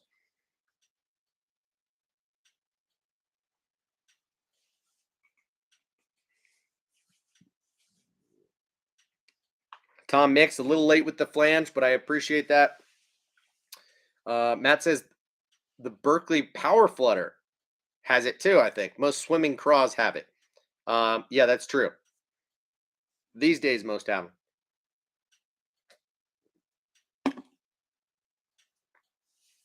Dave Jolly caught my new PB a couple weeks ago on a Reaction Innovation Sweet Beaver in Blacklight, which is a sweet color as well. Yeah, I like Blacklight a lot. Guggen Slayer, what's up, dude? Ron says, what about the cowboy? What about the cowboy? I don't have the cowboy. I have the flapping hog, but I don't throw the cowboy. Um, it's almost got too much going on for me. Um, and it doesn't have flanges. It has more of like a double tail grub type of action with some heavy appendages on the side. You know, some of those Yamamoto creature baits are kind of wild, different for sure. But yeah, Adam says, what's the difference between a sweet beaver and a spicy beaver? Well, flavor, first of all, but no, just kidding. The sweet beaver is subtle, right? Um, it's a flapping bait, more of a jig trailer, and the spicy beaver has the flanges and is more of a kicking type of action. It's going to thump, right? So the sweet beaver, the smallie beaver, they just have those flat flanges. Um, I don't even have a great example because I don't fish a lot of trailers like that. But um, you know, like this Z-Man Bat Wings, you know, just being a more standard chunk style trailer, or like I showed you with the Berkeley Chigger Craw. Okay, that's probably the best example. Um, you know, what you get is just like a flat claw versus the flange that is going to lead to much more exaggerated of a kicking action, put out more vibration in the water than what you get out of the smallie beaver or the sweet beaver, which are meant to be more subtle in nature. So that is the main thing, is that the spicy beaver is that aggressive kicking action. Even though it's not like a rage craw, right? It's more of just like a rage bug type of action because it's more in line. Tom says it takes me a while to peck out the letters on this tablet. No worries, dude. Um,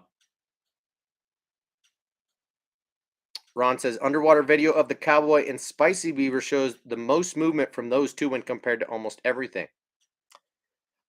Sure. I mean, the cowboy has a lot of action, but it's a huge bait. You know, I don't quite know what to say about it.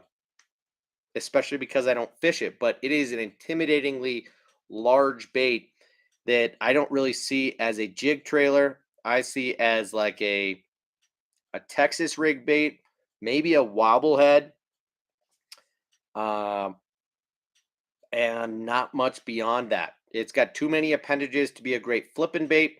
It's too large of a profile to be a great jig trailer, has too much going on. So I don't know. Adam says, might need to adjust my order for some drop shot baits, mix in the morning dawn for some black light. Yeah, if they carry them, right? I don't know what colors and where are you ordering from?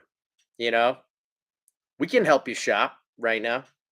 Guggen Slayer says, I'm going to try the regular twin tail grub Yamamoto on small jigs. That is a great option. Uh, I've got my grub box upstairs, but I use that twin tail grub a fair amount from Yamamoto, especially on round ball jigs. Uh, Also on the back of spinner baits, buzz baits. Not a lot on standard jigs, but good on a football head as well. Adam says, I typically order from American Legacy since being an elite member. Okay.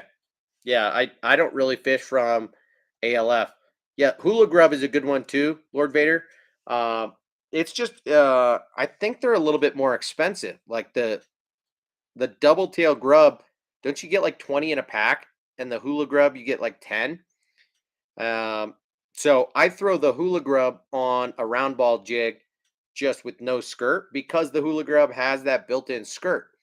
Uh, but the double tail grub without the skirt is a great bait, and quite a bit more affordable. So you can throw that as a trailer on stuff, uh, quite a bit more than I would do with the hula grub. Tom says I have a couple packs of the kinky beavers and they just haven't done it for me. Kinky bitches, he says. That's hilarious.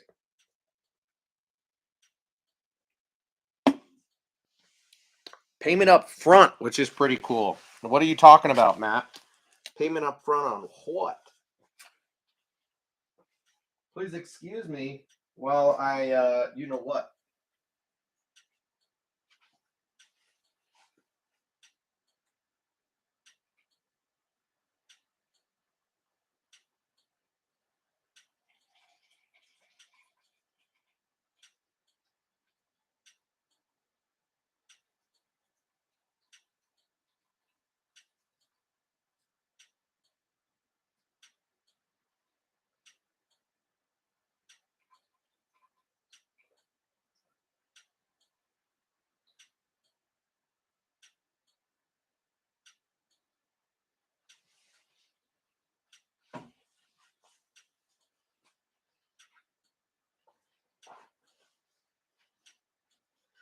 Wow.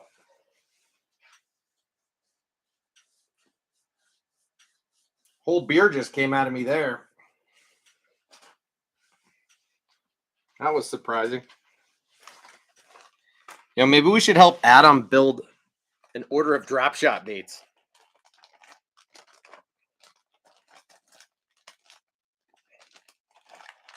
Here's a couple that you need to have.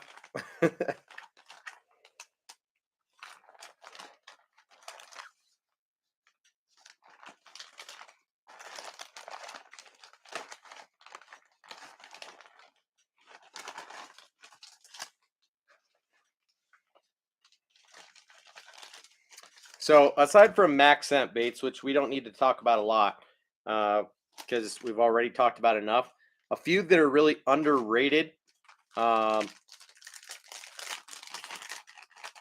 are worth having and trying, are the Zoom Beatdown, which is a Ned rig bait, but it's a slimmer profile than most Ned baits, and it's a little bit longer. This is a 3.5-inch bait. So if you're rigging this on a standard Ned rig, I actually cut down about a 1/2 inch off of the head section before rigging it on a Ned head. But I've found that on a drop shot, this thing is sweet on a wacky rig because it has a really slow fall, as you would expect from a Zoom bait. Kind of like a Yum Dinger, and does really well on a drop shot. The other one that I talk about frequently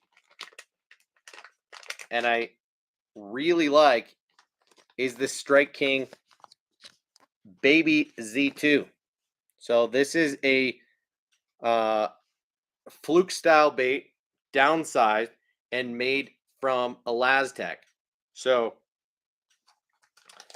you know, sometimes these guys will get a little bit wacky on you if they're, you know, in the heat or things like that.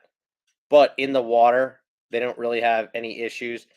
But really good profile and good buoyancy. Sits fairly horizontal in the water and is super durable. Just an underrated bait for sure. And I throw a lot of different drop shot baits. We went through a lot of them in the last live stream when I showed you guys this box full of drop shot baits. But the Strike King Baby Z2 is a good one. Another one of my favorites, Yamamoto Shad-Shaped Worm.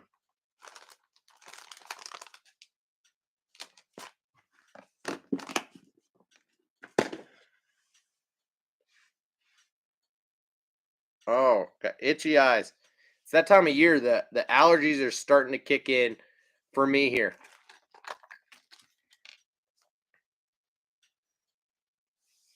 Lord Vader says, Frank, I'm jumping in my truck, hooking on the boat Monday, heading to my fishing camp, Nova Scotia, via Niagara Falls. Okay. Matt says, Robo Worm, OSP, Doe Live Minnow, Flatworm from Berkeley. Great baits. Great baits. no doubt. I don't throw the Doe Live minnow from OSP though. That is one bait that I don't have.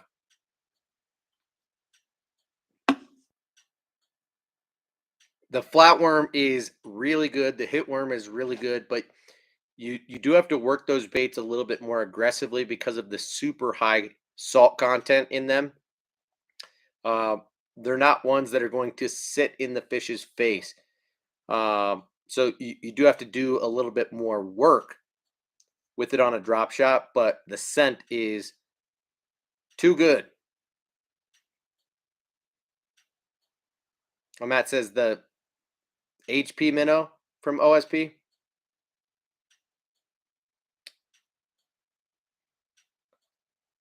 Yeah, Guggen Slayer, you're right. The shad shaped worm is a sleeper.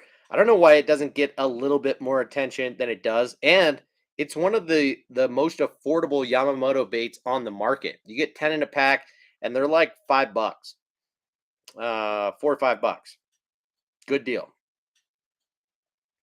Prices might range from 450 to 550, but per bait, it's a good deal.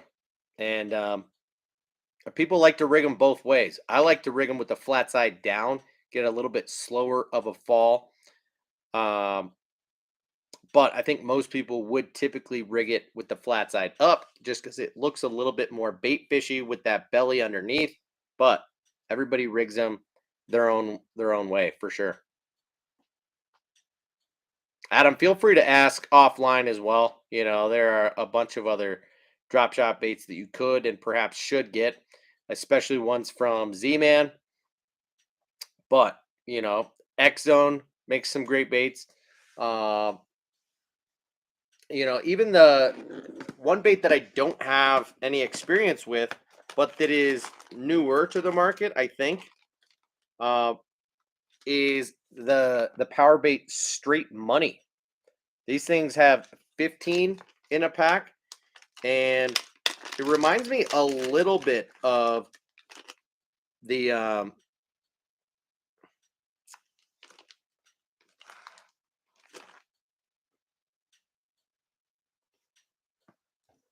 Zoom bait that we were talking about.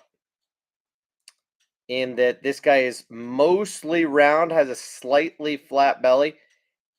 It's a pretty skinny worm, and then it has just this little bit of a paddle on the back. And of course, it's got power bait scent. This color is probably a little bit more applicable to your waters than the Morning Dawn in the Zoom Swamp Crawler. And this color is called Margarita Red. So it's like a Morning Dawn, but with red flake in it. Cool color. And it comes 15 to a pack with Powerbait scent on it. So not a bad one. Now, one that's a little bit more in the bust category for me, if we're talking must or bust, that I thought I was really going to like and have not fallen in love with is the Powerbait Water Bug. Mike Iaconelli really talked this bait up when it was first created. And so I bought a couple packs of them. And I knew immediately when I opened these baits up that I wasn't gonna love it. I do like the profile. It's very Goby-esque, and it's cool because it's got these kickers on the back. But this bait is extremely rigid. It's a very, very hard soft plastic. In fact, probably the hardest soft plastic bait that I've ever used. And so that turns me off. I'm not a big fan of it.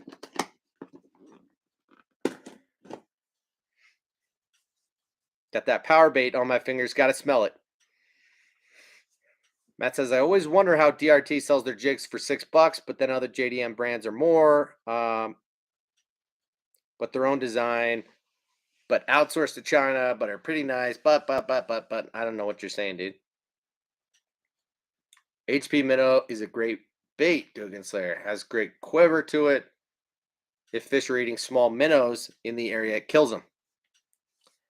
I'll take your word for it. I believe that. Adam says, for any 6-inch worms, should I Texas rig with a 2/0 cover hook or a 1/0? Definitely a 2/0, if not bigger. All right. Now, if you're using a cover shot type of hook and you're drop shotting with a 6-inch, 2/0 is probably fine, right? Especially if it's like a robo worm type of worm. If it's a skinnier worm, if it's a swamp crawler, robo worm, something like that. Powerbait straight money, which is a 5-inch bait. The Yamamoto Pro Senko, anything like that. 2/0 is probably fine, but still kind of on the smaller side. If the worm gets thicker, then you're going to want to step up from there. But I think you're fine with the 2/0. 1/0 might be a little bit small. And that's my opinion. Just for Texas rigging, right? If you're nose hooking, 2/0's too big, right? I would go with a size 1 most of the time. Every now and again, I will size up to a 1/0 on a nose hook, like what I got with this Berkeley fusion hook. This is a 1/0 drop shot hook.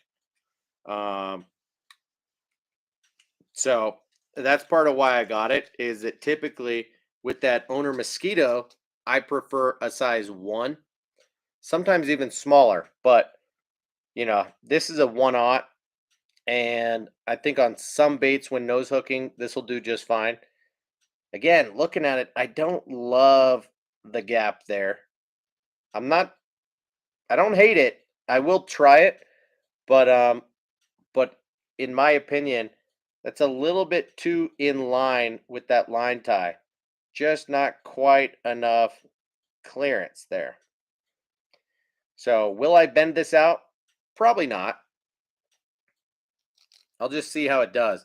Reminds me a little bit too much of that Gamakatsu split shot drop shot hook, which if you guys watch Tactical Bassin, I think, a couple people talk about how that hook is it's not the deal.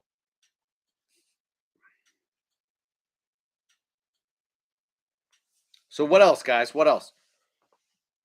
I'll stay on for a little bit longer. We've been on an hour and 52 minutes, so I'm happy to stay on a little bit longer. I've got about half of this beer, but I could finish it in a matter of 2 minutes, or I could stretch it to 30 minutes.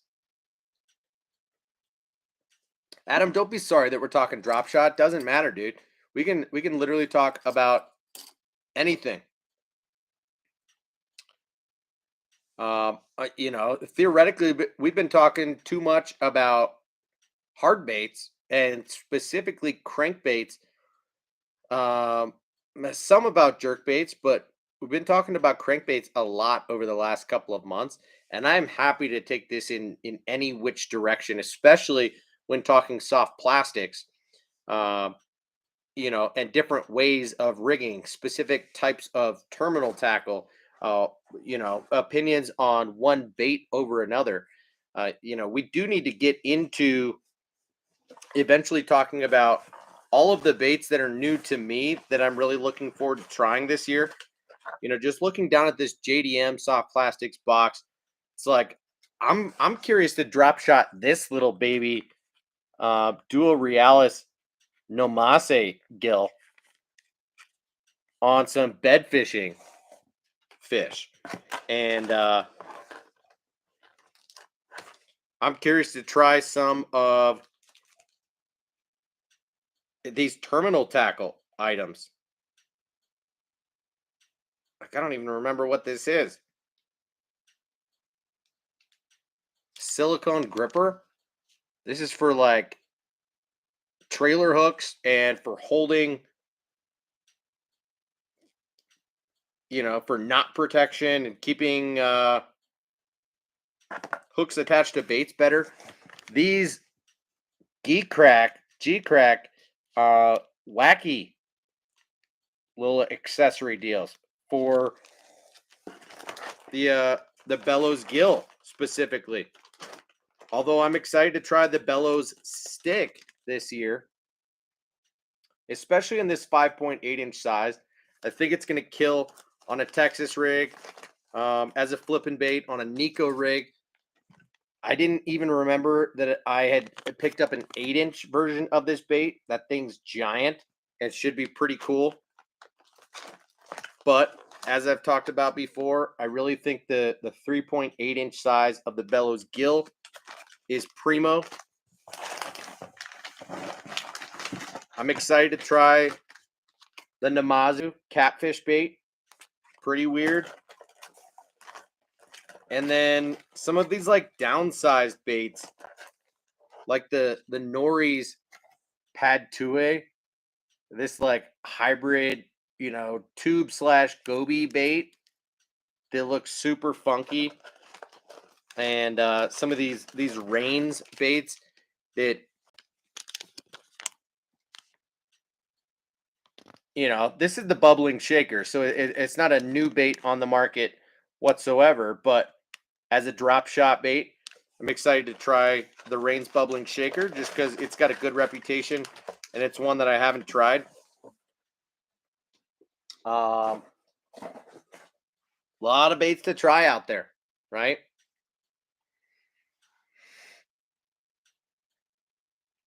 Adam says, what was the other Reaction Innovations besides Blacklight that I suggested? It's called Blank Check.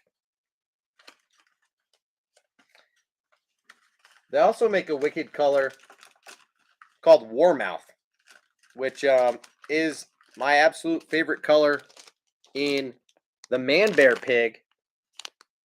This is more of a green pumpkin chartreuse, hybrid type of color, but it's got a lot of different flake in it. You'll see mostly blue flake, but it's like this brown, gold, green pumpkin, chartreuse. And when I'm looking at it, I see copper flake, I see black, I see blue. Yeah, Warmouth. I don't know if they make this in a lot of other baits, but the Man Bear Pig is also an underrated creature bait, lizard style bait.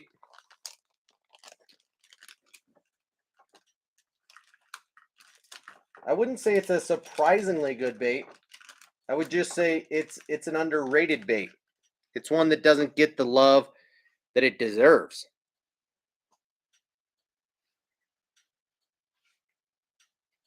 Guggen Slayer says pre-spawn topwater is already started around me. Well, lucky duck, man. I am jealous about that. I think it'll probably be at least a month before that happens for me. Although I could be wrong. If it happens sooner than that, then sweet. But I don't fully expect that. I'll probably just be fishing stuff barely subsurface to try and find that out, but I'm not going to be fishing top waters much really before the spawn. Yeah, I don't usually try to pursue a pre-spawn top water bite, but lucky. Daniel says, what's the best way to throw the Bellows Gill? Weightless Texas rig. Yeah, there you go. Texas, weightless. Yes. And yes, in my experience using it last year, same way that I explained with a couple of other baits earlier, screw lock hook, extra wide gap, Texas. No weight because there's plenty of weight to the bait. And a big part of the magic, aside from the scent, is the action. And it has a nice medium slow fall to it. Not too slow, though, because it is super salted and it's relatively heavy. So it has a really cool action that kind of waves and flutters as it's falling down. There's just something about it. It's a really good bait. But the reason that I picked up this accessory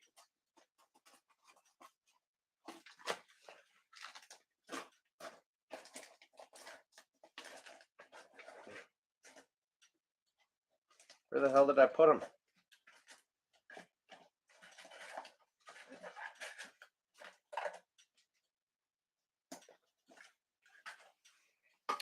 So, the reason that I picked up this accessory is that you stab that pointy end straight through the bait, and then what you'll notice is that there's a little hole in the middle of, the toothpick part of it. That's the side, that's what's going to come out the other side of the bait. And that then you will run a wacky style hook through so that you're hardly puncturing the bait. And you can rig this thing wacky, and better yet, you can throw a nail weight in the nose and fish it Nico rigged on the bottom. So that thing will have a wild, wavy type of action to it. And I'm curious to try it on a Nico rig this year. But I did not have the opportunity to do that last year. And I had tremendous success on it on a weightless Texas rig last year. So that was one of those baits that like seemed a little gimmicky because it's just so different, so out there. And people were either making fun of it or just not wanting to talk about it. And I didn't realize for a while that the reason people were not wanting to talk about it is because it is legitimately a very, very good bait. I mean, look at how funky this thing looks. It's got such exaggerated ribs to it. And what you can't see unless you're looking at it through the light is that the center of this bait is only about, I don't know, a quarter inch, half of an inch wide. There's not a lot of meat to this thing. This thing is like pure ribbing. And sorry, I'm not trying to hold it in a lot of different ways because these things are super oily. They smell fantastic. Straight up like Fritos. But they are really greasy. And I'm not trying to get my laptop all messed up. But Weightless Texas is the deal, dude. Matt says, same Guggenfish. Fish were hitting mud minnows the other day against the bank. I don't know what you're saying.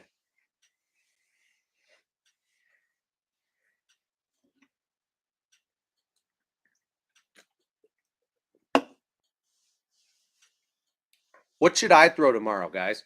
Also, I wanted to ask you, just as a general question moving forward, because I think we're all probably somewhat invested in my channel. And I've noticed that over the last year or so, since I've really stopped posting traditional videos, 5, 10, 20-minute, mostly educational videos, that the growth of my channel has dipped significantly. And I think that just has to do with the algorithm, has to do with the fact that I'm not updating my videos title, thumbnail, description, and then I'm not making them super searchable. So the question that I have for you guys, because I know I need to start posting traditional content more regularly, in addition to doing these live streams, because I do the live streams not because I'm trying to get the channel to grow, but rather because I like talking with you guys. I like this format of literally just hanging out, chilling, like we're a group of friends. And, there's the opportunity to unbox stuff with you guys and just talk about fishing in general. But it is different than normal content, right? So I want to start posting more regular videos so as to cater to the masses, draw more of an audience, and provide value to all of you guys. So the question that I have for you is, what kind of videos do you want to see more of? What do you guys look up when you're not just checking your feed for people who you're already subscribed to, right? if you're doing research on the internet on fishing related videos, what kind of stuff are you looking for? Are you looking at lure reviews? Are you looking at underwater footage? Are you looking at how to rig something or how to tie certain knots? You're looking at when and where to fish certain baits or top baits for this time of the year. Like what kind of stuff do you guys like to watch, and should I create more of to provide value to you guys and to the average fisherman or fisherwoman? And what kind of videos don't you want to see? And do you find, yeah, perhaps annoying? Um, or would you be disappointed with if I created them? And that's not to say that I'm not going to make those videos, right? I just want your guys' feedback uh, as for like what you don't enjoy as much. Okay.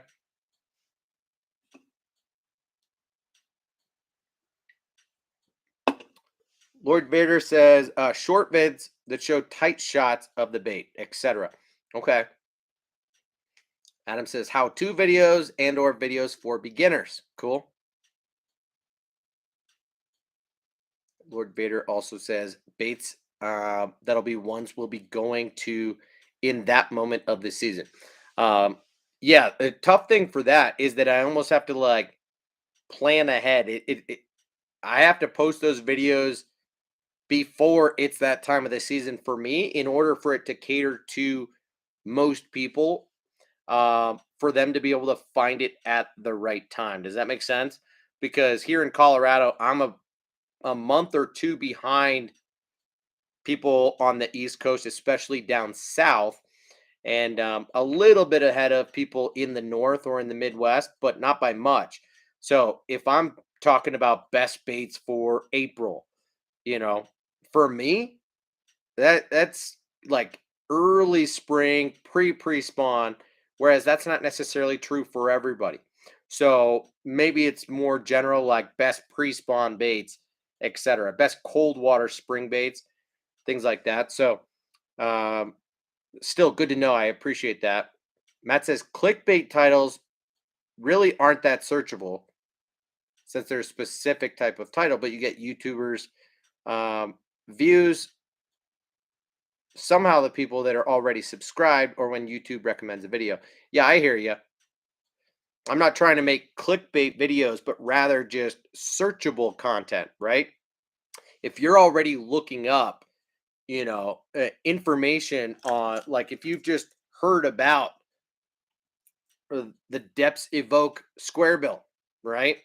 Maybe I've got a 5-minute video out that's just a review of this bait that has a format that's somewhere between like a tackle tour and wired to fish, where I'm just first objectively breaking down the bait and explaining what it is, dimensions wise, design wise, what it does, um, showing you the bait up close, perhaps showing you underwater footage or action of the bait, and then maybe giving a little bit of subjective feedback on my review of it and my opinion. Um, I used to look up that kind of video a lot when doing research, thinking about shopping for certain products. I'd want to know what somebody else thought about it, or I'd want to see it up close in a video and see somebody talking about it as opposed to just what I'm reading about online and seeing in a still photo versus video at slightly different lighting. So I look that kind of thing up. I look up, how to fish certain techniques. I look up best baits for that time of year. Uh, I also like to watch unboxing videos and things like that. So Abe says all of the above. Okay, cool. Adam says those types of videos are what made Gramps and Debo blow up. I hear you. Lord Vader says don't do any try on hauls. I don't even know what that means, but I probably won't. JJH 2613 says, love the unboxing and lure reviews. Okay, cool. And Guggen Slayer says, short fishing adventure videos. I need to do more of that, but I've explained before that that can burn me a little bit because I live in an area where there aren't a lot of spots to fish, and I have spot burned myself by posting some of that content in the past, even if they're just super short videos. Uh, I either need to explore and go to different spots that are not like in my regular rotation, um, or I need to be a little bit more strategic about where I'm fishing, what I'm showing in the background. But I like to just wear a GoPro on my chest, and it's more of like a POV style video as opposed to recording something of me talking about fishing and showing something without revealing the exact spot that I'm at. But that's hard to do.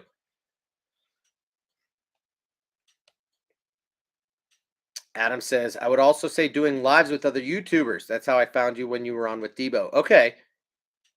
Thank you for the feedback. I appreciate that. Certainly good to know.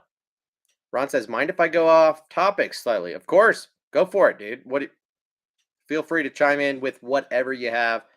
Doesn't matter. Matt says, then I'd say how-to videos or lure reviews is probably best bet. Was going to do that with JDM baits and swim baits, but then some other guys kind of do that, so I might try something different.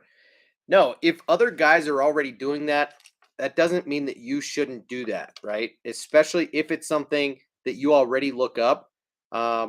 You don't have to copycat, right? You don't have to make the same video that they already do. You can make your spin-off of it, but I think it is important to look at what other people are doing and doing well to kind of piggyback off of that. Not copycat, but use to your advantage what you notice already works, and then do it your own way. So I've done some of my own research already in that regard as for the kind of content that I like and would be interested in making, but just curious to know your guys' feedback as well.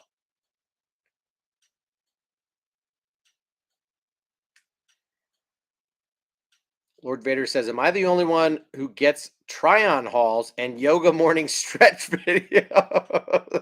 Probably, dude. What in the heck is that? Um, what are you searching on Google and on YouTube to where you're getting yoga morning stretch videos, man? You got me a little bit concerned about you. That's hilarious, though. You looking at like chicks in yoga pants or something? Uh, Is that the kind of like borderline porn that you like to look at? And so YouTube is just recommending that kind of stuff? Or do you have a bad back, bad body, and so you've looked up stretches and somehow you're getting that? But either way, that's hilarious. Frank says, if you'll be talking about particular baits and techniques, I'd like to hear what rod, reel, and line you'll use. Okay, thank you for that. That's useful because I might not have thought about that. And good to know that I should not overlook that. That with specific baits, I ought to also recommend, at least in the subjective part, that it would be my preference and my intention if, say, it's a crankbait like the Berkeley Fritzside 5 Biggin, right? This thing is meant to dive up to 5 feet.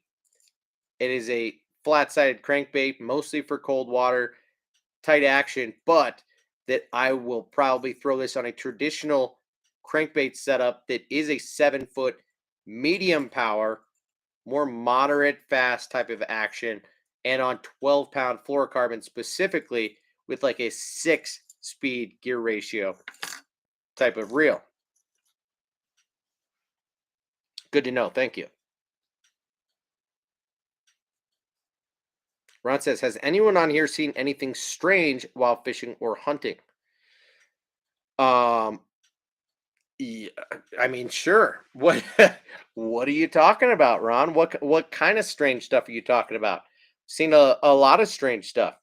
Not just wildlife, but people doing strange stuff. Um, especially if you're fishing in urban areas or suburban areas and you're right close to people's backyards. Yeah.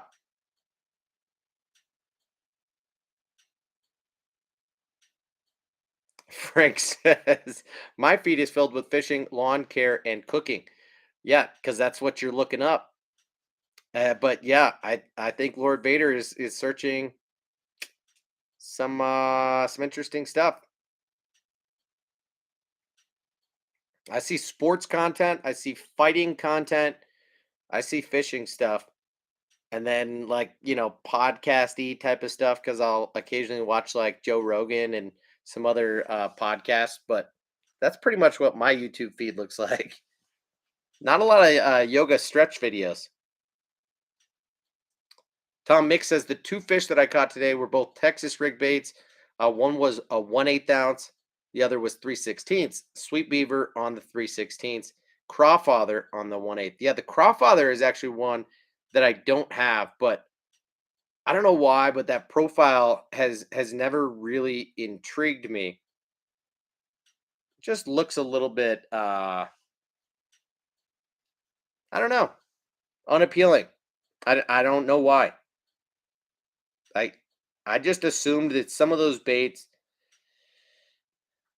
And same applies to the missile baits shockwave swim bait, but same is true for the reaction innovation skinny dipper. Uh, and I know that those baits are highly regarded, right? I just some baits appeal to us and others don't. So yeah, kind of weird, but good to know that you caught them on those baits. Lloyd Bader says, if I'm looking for reviews, I'll watch them all. Yeah, Matt, you should make the JDM review.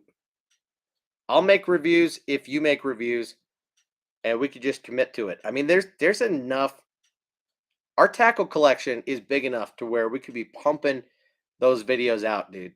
I mean, we'd have content for a few years, honestly. Um, Especially if it's only going to be a portion of the content that you or I are creating. So yeah, probably worth making, but also probably not going to be like the most watched videos.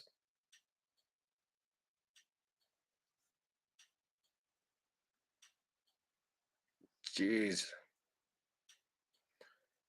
Guggen Slayer says, I've had animals get close to me, and even in the dark, they creep up and shriek. Yeah, I've had animals get close too. I've had deer at nighttime get like, sniff me, get way too close. Like they didn't know I was there. They could smell me. And all of a sudden, we're like face to face. But not just wildlife, snakes and deer and things like that, but uh, like I've seen people doing inappropriate stuff in their backyard. Uh, I've seen people doing drugs. I've seen all sorts of weird stuff while fishing, but depends on what you mean by weird, Ron. Adam says he had a turkey come up on him the other day. Ron says beginner videos, basics, jig sizes, weight sizes, etc. Okay. And Adam says, "Did you see my suggestion of buying videos? Just curious what you think." No, I did not. Where did I miss that? Do a video showing what you bought, unboxing, and basic how-tos.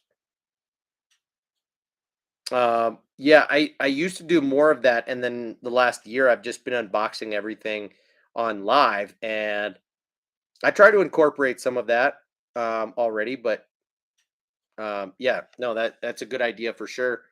You know, it's like my unboxing videos are a hybrid of all of that stuff. Where I'll unbox a bait or unbox a package and then explain why I picked up the bait, what it is, what makes it unique, um, where and when I plan to fish it, how I plan to fish it, and kind of a little bit of everything all in one, right? Daniel says, if soft plastics, what size / type of hook? Okay, that's good to know. So if it's a review of a soft plastic, you want to know not just application, but if I, how I'd rig it and on what size and type of hook, whether it's a worm hook, an EWG, whatever. Cool. Yeah, good to know for sure. Because again, that kind of falls into the subjective category of that part of the conversation because that comes down to personal preference, right? So, if it's a bait that is a little bit more geared toward flipping or throwing on a wobblehead, if it's a creature style bait that's more streamlined, maybe I'd talk about a flipping hook and talk about specifically the fact that I like the Trokar flipping hook because of its bait keeper and the sharp point on the hook, but that other good options are the owner jungle flipping hook, the gamakatsu flipping hook, and could talk about models, sizes. On a bait like that, I typically throw a 4/0. So good to know. Appreciate that. Matt says also wanted to do some lives this summer, maybe starting next month, fishing and do some night fishing lives. Yeah, dude. As it's getting dark, could work, but low light things on video don't do well. Okay, if it's starting to get dark or if it's already dark, it's not great content. Um, I'll just say that I've had that issue in the past. I also struggle to be engaged with it as well. Adam says also the alligators that join me while fishing. Yikes, Adam! I am grateful for not having those here. Ron says big, hairy, with very large feet. You talking about women or are you talking about animals?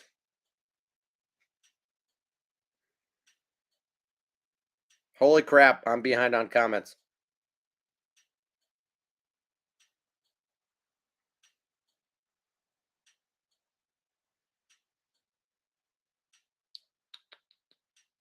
Lord Vader, damn you. Our phones are listening. I swear, if I see yoga stretching videos, which better not show up tomorrow, no yoga stretch videos, um, I'll be mad at you. All right. I'll tell you in the next if that popped up for some reason. But yeah, that I feel like, I've got a Google home speaker and I do feel like our phones are listening to us for sure, which is creepy AF. Tom says I did throw a Fritz side a little today. Uh, too much slime though for a crank where I was. I got you. And you won them on a live stream. Nice. Yeah, those are good baits for sure.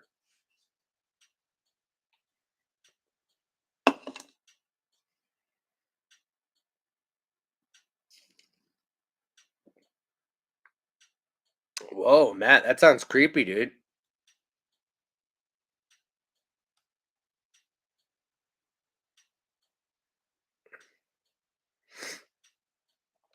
I don't blame you for just getting out of Dodge, man. Abe says I had an elk come through the brush looking for a fight when I was alone in the Eastern Sierra. Thought it was a bear at first, kept challenging me till he saw that I could throw my antlers. That's hilarious. But creepy, dude. An elk. Yeah, I would not want to get into a battle with an elk, but in situations like that, you got to do what you got to do, and you got to hold your ground and show that you're not intimidated. But that's kind of scary, man.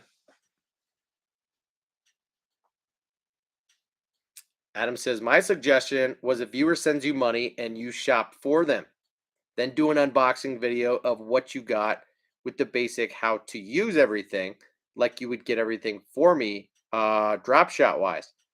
Interesting. That's a kind of a cool concept, but would be a severe lag, right? I mean, you set a budget of what, 50, $75, $100, and and send me the money, and then I shop or uh, and order it to my house, and then I unbox it and explain on video why I ordered that stuff for you, and then I ship it to you after making the content. I mean, I'm down. Um, that could make for some cool content for sure. 440 fisherman, D Rock. Yo, man, talking about weird things or wildlife occurrences while fishing. I just snagged a muskrat a few days ago on a Vision 110. I felt incredibly terrible. It was an awful situation. Weird, man. That is weird for sure. I don't know if I'd feel bad or just like creeped out. You didn't kill it though, did you? I mean, what what happened in the end? I mean, how did you get the thing off the hook, or did it die from being hooked?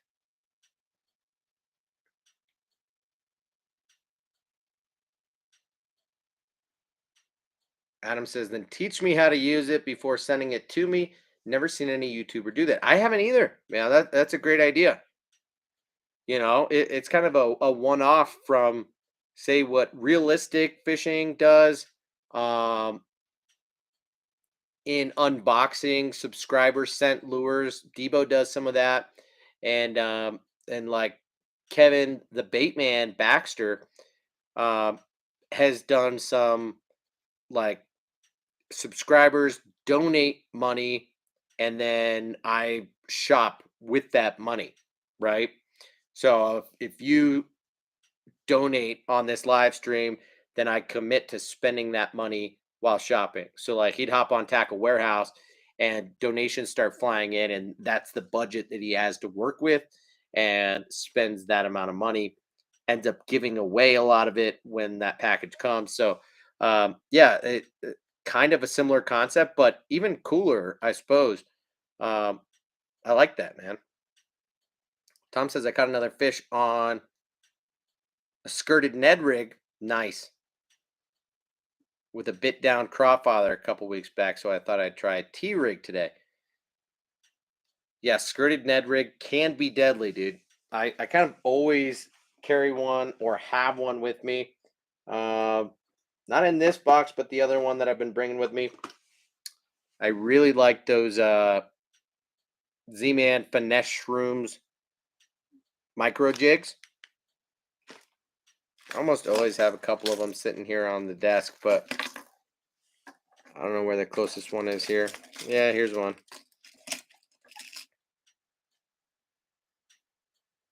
Yeah, little skirted Ned rig type of deal. But at this point, I kind of make my own. Um, I should give away some of these jigs that I made a few months back. Super high quality stuff. Living rubber, owner and Gamakatsu hooks, flat rubber.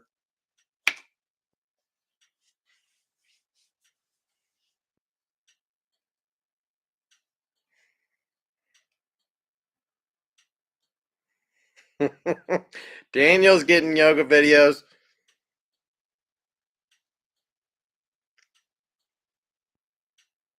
Russ Dennis, I made it. Sorry I'm late. Dude, we're 2 hours and 28 minutes in, brother. Didn't you do that like last time or the time before? Um, you got to be in bed by now, man. How I'm not going to be on here more than a couple more minutes, but you should definitely watch on the replay. We were just chilling tonight.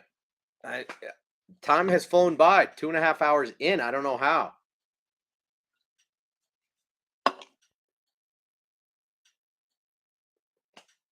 Um,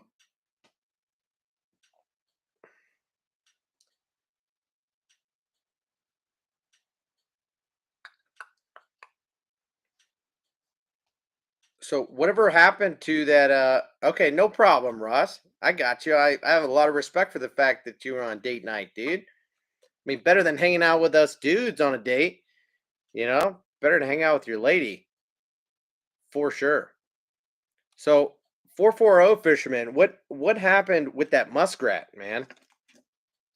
You hooked a muskrat. Then what? We got to know. You say, I felt bad just because I love animals, man. I'm a softie for them. I tried for about 45 minutes to unhook him, even took off my hoodie to try and wrap him up, but he kept trying to bite me. Yeah, see, that's what I thought would have happened. You said until he broke my line, oh, I felt worse for the animal, but I did lose my only 110 jerkbait. That's brutal. I'm sorry to hear that, man. That sucks. Adam says I need stickers. I probably do. I just don't have a logo at this point. I haven't gone down that road yet of getting a logo, perhaps a website, stickers, merch, anything like that. But uh, thanks for the suggestion. I appreciate that.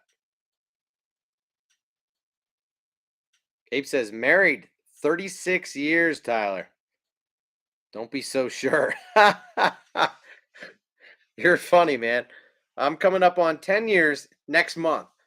Um, and I already like half agree with you, you know? Sometimes I would rather hang out with the boys, boys and girls. You know, we get a couple girls in here, but sometimes I would rather just hang out with friends and talk fishing or go fishing than hang out with my wife.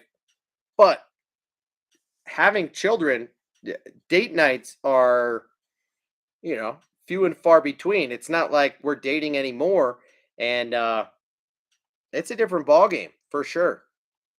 We go on maybe a handful or a half a dozen or so dates a year these days. Having three young kids, 6 and under, just don't have an opportunity to go out all the time, and I wish that were different. So, uh, Lord Vader says 10 for us in August on the 25th. Well, sweet. Yeah, May 27th over here. Matt says, I get casino game lives recommended to me. Ron, 42 years for you. You and Abe going strong, married for 36 and 42. I have a lot of respect for that. Cheers and congratulations to you guys um, for staying married, happily or not, for that long is super impressive. I have a lot of respect for that. Russ says, I love my wife, but I love fishing too. It's a balance, lol. Yep, I think we can all agree on that. 440 says, it's never happened in over 25 years of fishing. I've caught a turtle or two, maybe a frog, never a muskrat. Russ says, more fishing days, if you know what I mean. Mm-hmm.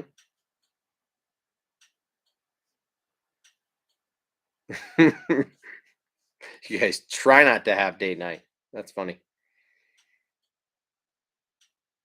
Daniel says, make the side of an H a fishing hook in your logo. All right. Yeah, I don't know that I'll have. Yeah, maybe I should have the phrase "Hooksets are free" um in my logo. Yeah, Frank. WTF is date night. My wife and I haven't been out with at least one of the kids in tow for over 10 years. Well, except when we got our COVID vax. That's funny. Yeah, we've only managed to go on a handful of dates per year for the last 5 years. Like true dates, getting a babysitter, dropping the kids off at uh, the in-laws' house for the night, getting some legit time away. I'm trying to convince my wife to actually go on like a trip for our 10-year wedding anniversary, but it's looking like we're going to have to postpone that until later this year because our 1-year-old is still breastfeeding and my wife won't leave him for fear of, her milk supply just going out the window.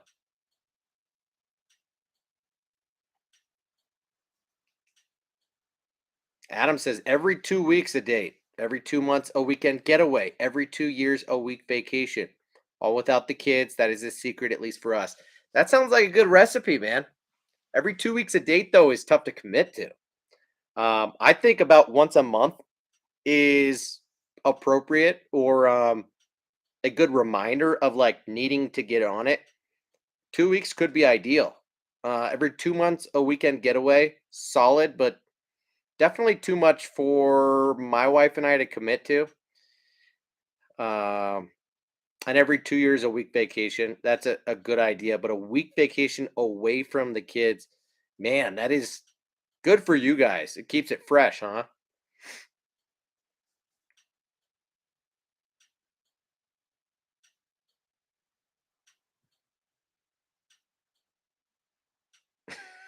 Daniel, something not many people has done, that I have, is caught a 14-inch bass by hand. Interesting. That's pretty cool. Abe says we're finally going on our 2-year old 7-day cruise next month. Nice. Yeah, we had planned a trip 3 years ago that we're still postponing. Um, and we've pushed it back like about 5 or 6 times over the last 2 years. Russ. Okay, disclaimer: we don't have kids. Yeah, that makes a difference, Russ. Um, but don't say you're bad.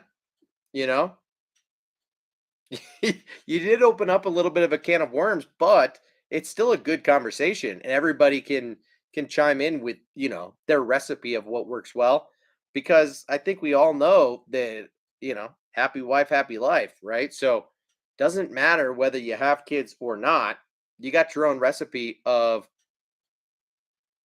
how often you have date night, and what works for you guys to keep the marriage healthy, for sure. So don't be sorry. Frank says, Daniel, did you use the Berkeley Powerbait noodling glove? Nice. Yeah, that's been a pretty hysterical marketing campaign. The noodling glove. I highly doubt he used the noodling glove though. Imagine if that were real.